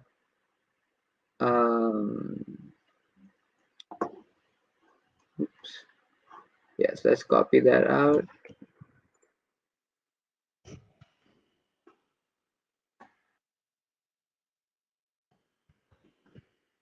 And for the right side, it's just going to be the same thing, but plus 390 and greater than plus 390. Okay. Everything else remains the same.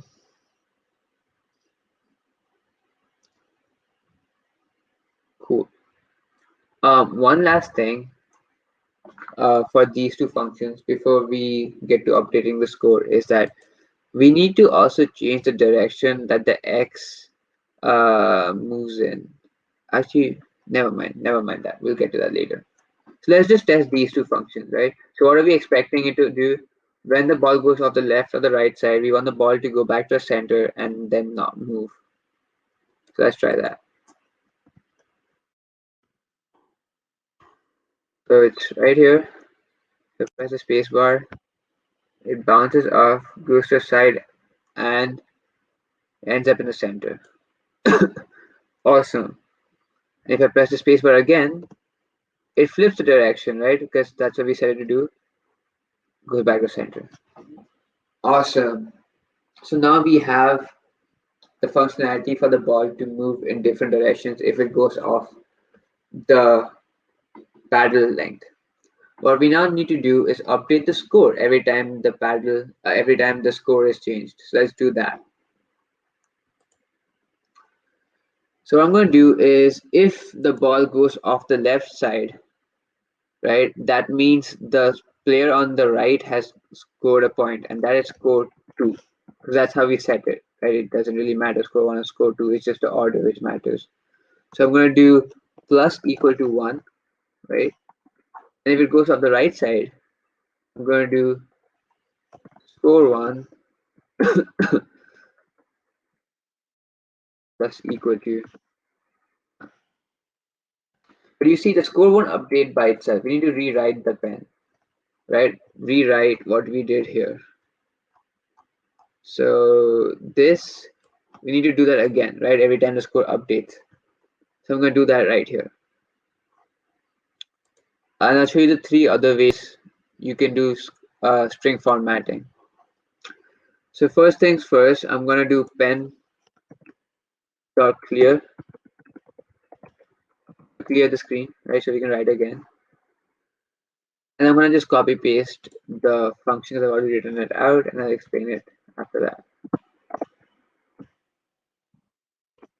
Okay, so this is the second way of doing string formatting. So I do player1, the place for my variable, player2, and then space, and then after this ampersand, I can in parenthesis put my 2 variables. How is it different from the last one? In the first one, we just did string. We had parenthesis as the placeholders, and then dot format, and then the variables inside the parenthesis. In the second method, we had these things called identifiers. So ampersand D tells Python that I'm going to put an integer here. So there's different numbers for it. So if it's a string variable, you could put ampersand S. Because it's a number, we do ampersand D. And then your 2 variables here. So this is the second way you can do string formatting. The third way, everything else is the same, by the way. The third way, and this is my personal favorite, is using a format specifier. So if I do for the second one,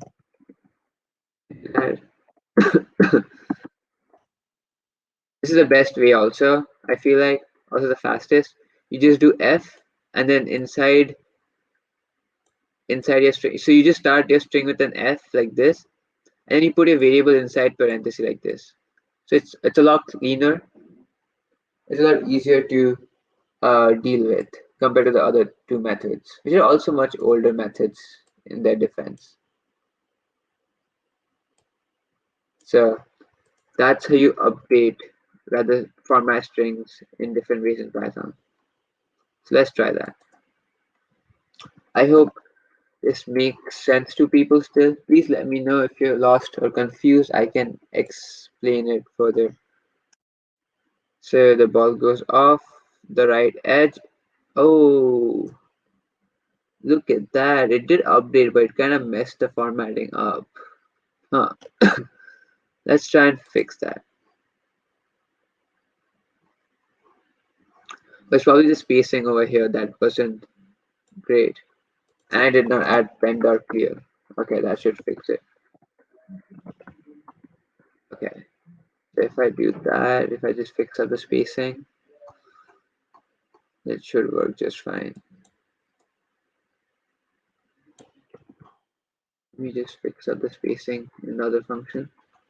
So the spacing isn't the same as the ones below. So I'm gonna just edit that. Let's try that now. All I did was fix up the spacing so it aligns with the changes and added panda clear. Okay, you have an updated score. And it works on the other end as well. See the ball is changing direction. Awesome. Okay, so I would say we are in the end game for this workshop. The last thing you need to do is add functionality so that the paddles, when they touch the ball's direction flip. And I hope by now, seeing how we've used different strategies to flip directions, how we would do that for the paddles as well. So let's take a look how that would work. So, also, give me just 2 minutes, guys. 2 minutes.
Okay, I'm back.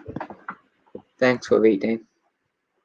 So the last bit of this workshop, the functionality for the paddle to bounce the balls over. So the logic is we need to see if the ball is in the location of the paddle in its x coordinate and in its position in the y coordinate. And if so, flip the direction, right? So we already know that this paddle is in position 390, right? And we also know that the ball is 10 points, so 390 and 10 points. That means, sorry, the paddles are in position 350, I believe. Let me check. Yeah, so the paddles are in position 350 and the ball is 10 points. So we need to travel 340 points from the center to reach the paddles, right, in either direction. Similarly, for the Y positions, um, the paddle is about 40 points tall, right? So if the ball's Y coordinate is less than the paddle's Y coordinate plus 40, and if the ball's Y coordinate is greater than the paddle's Y coordinate negative 40, it would still be within the paddle's length. Does that make sense? I can explain it to you with the whiteboard.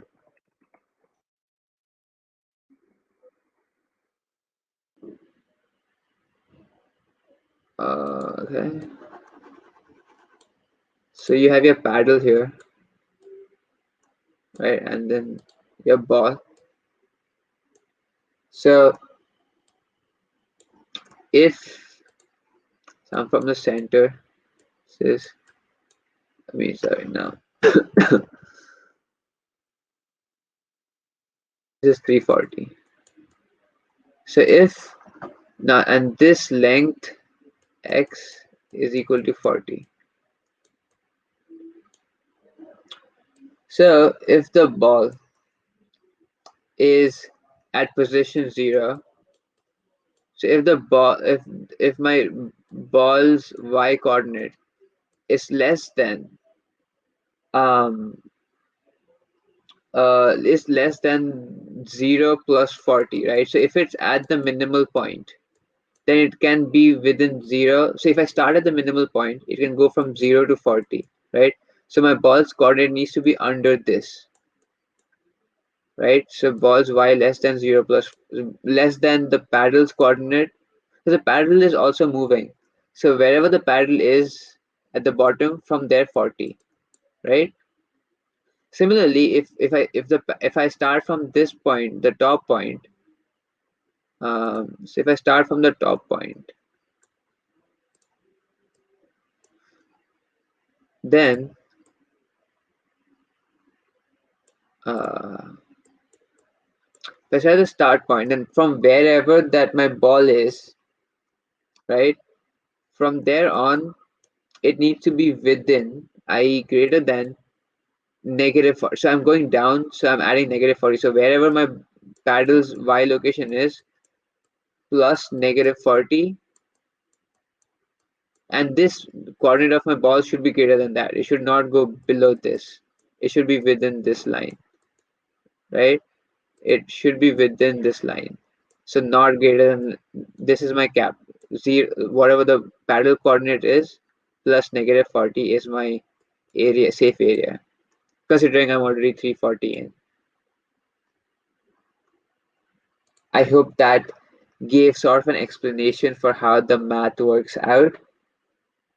If you do have a question about this, please ask me in the chat and I will explain it.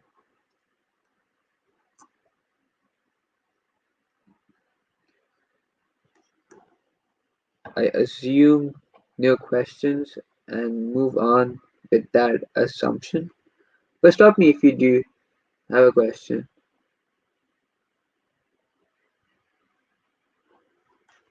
Cool. So let's write this up. So, excuse me. So I'm gonna do if ball is at 340 points, right? So if ball dot x coordinate, right? I'm checking my x horizontal axis is greater than 340. So if it's gone past my ball, and use our and operator here, and ball dot x core is less than 350, so it has to be within that 10-point range, right? The ball is 10 points in width. The paddle is also 10 points in width. So from 340, which is where the ball starts making contact, till the end of the paddle, which is at 350, we need to make sure that is where the ball is. That's what this condition does, right?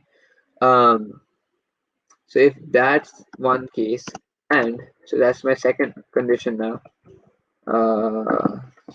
Do it here. And now we check our y-axis. So if ball or y coordinate is less than paddle, so let's do it for paddle 2 first. Actually, let's do it for paddle 1 first. Paddle 1. I know, let's do it for paddle 2 because I did positive 340 and negative 350, so it would be flipped. So paddle 2 dot y core, right? Plus 40, right? As we discussed. So if it has to be less than wherever paddle 1 starts, plus 40, and ball dot y coordinate has to be greater than wherever paddle 2 started and negative 40, right? From top to bottom and bottom to top. And if that condition is true, we set the ball's x coordinate, right? We need to start moving backwards from wherever it is at 340, right? That's where it makes contact with the paddle, and then switch the direction. So my balls, my ball dot dx,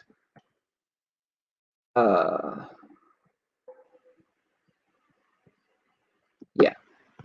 So yeah, my ball dot dx would be -1, right? It's because I did the new line here.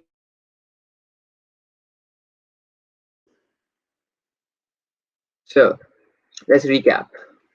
Let me actually put this back because I might have errors. Okay, there we go.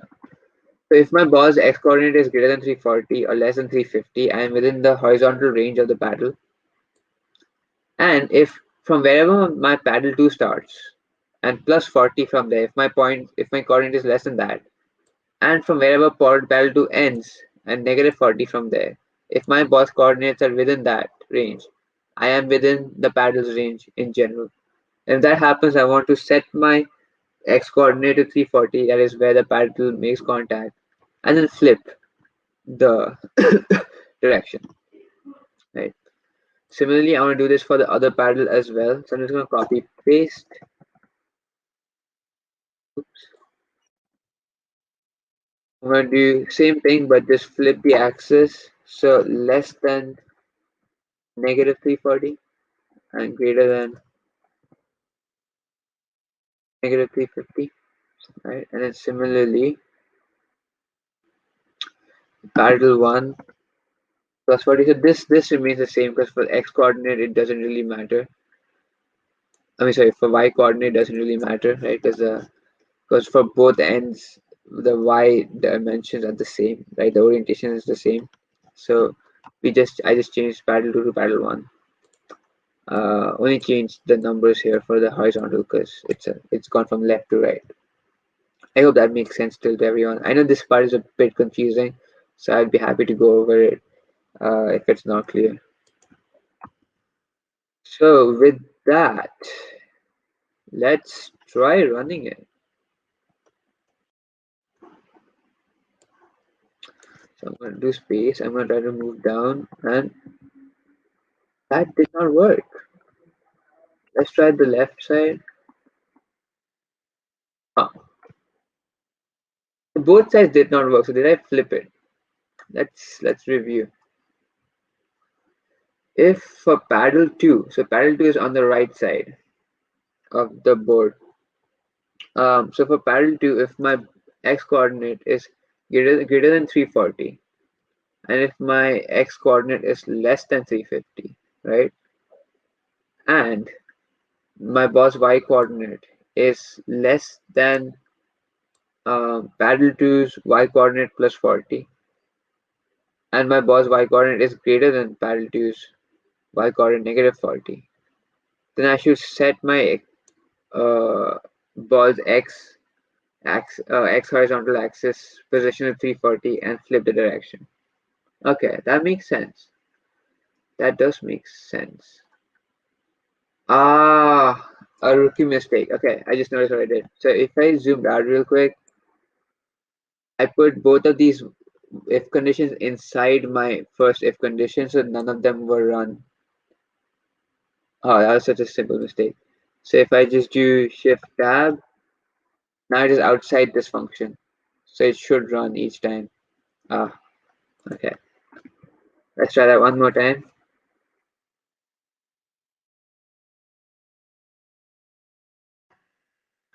Gonna start the ball. Oops, I'm not gonna catch it. And oh, there we go.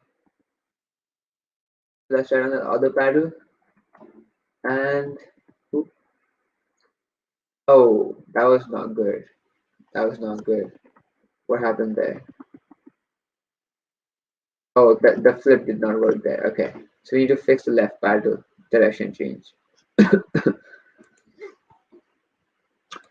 Okay, so for paddle one, easy fix. So we start at negative 350, but I was changing my direction to 350, so it should start at negative 350 here.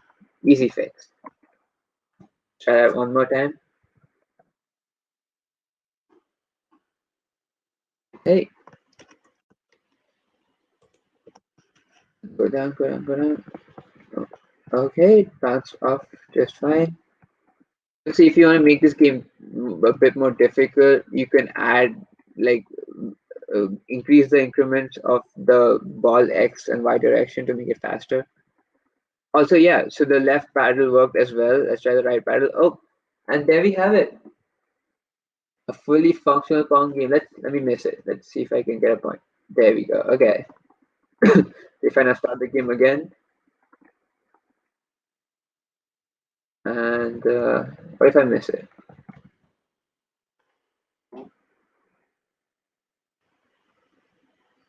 Boom. Okay, so it seems to work. There you have it. A fully functional Pong game built in Python. That's awesome. How cool is that? So I'm gonna give a quick recap of what we did to implement this, right? From the beginning. Um, so you put a turtle. Turtle is the library that we were able to use that enabled us to build the game, right? We have two variables, global variables for x and y that set the direction in which the ball moves and the speed with which the ball moves. We built a screen, right? This is our turtle screen with the title, Pong Game Mark 1, background black, and the width and height. Window.tracer prevents the window from updating by itself because we updated within our function. We build a ball object. The ball is a turtle object with 0 animation speed. Red circle.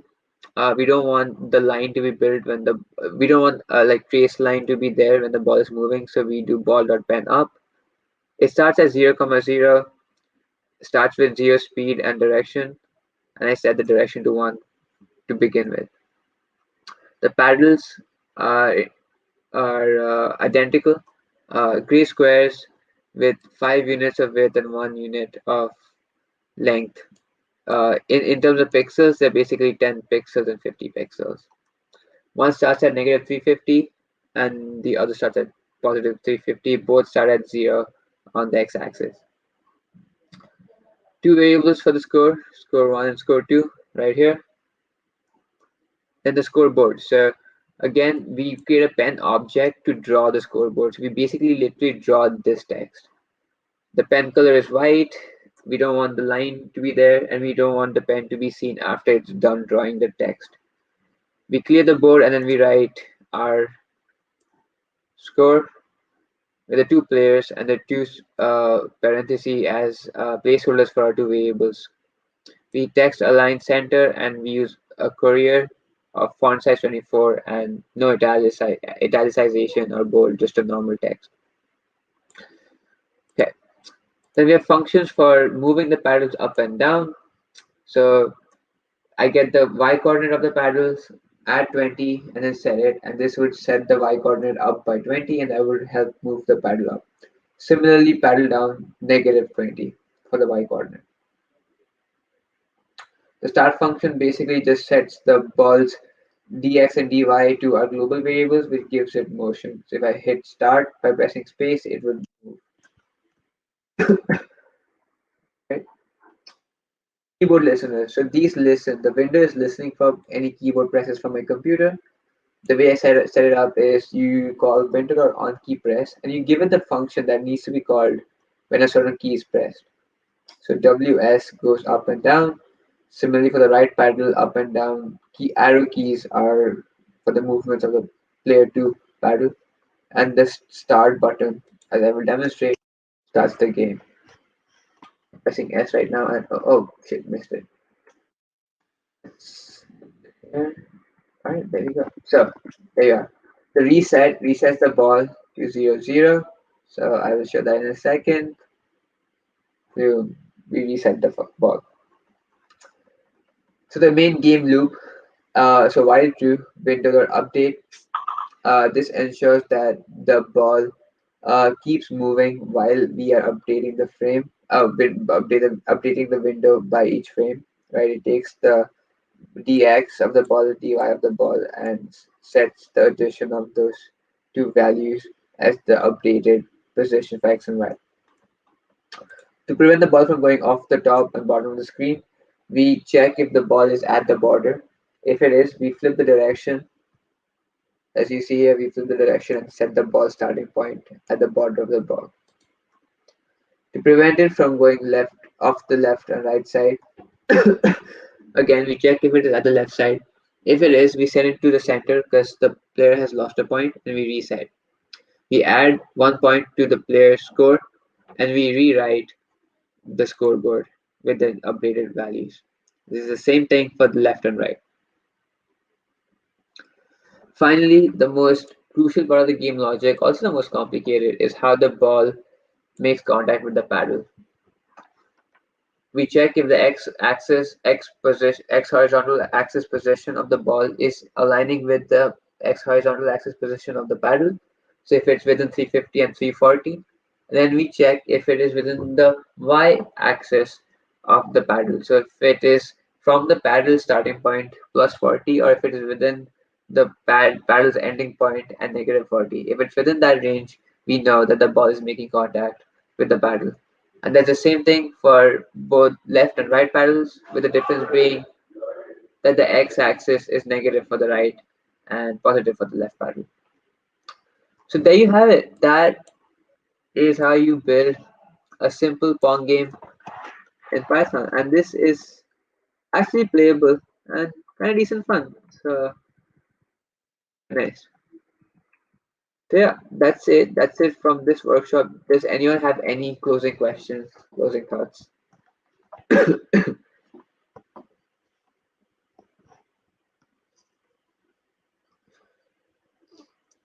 Um, this recording will be available on YouTube after the workshop, so you can come back and take a look at it.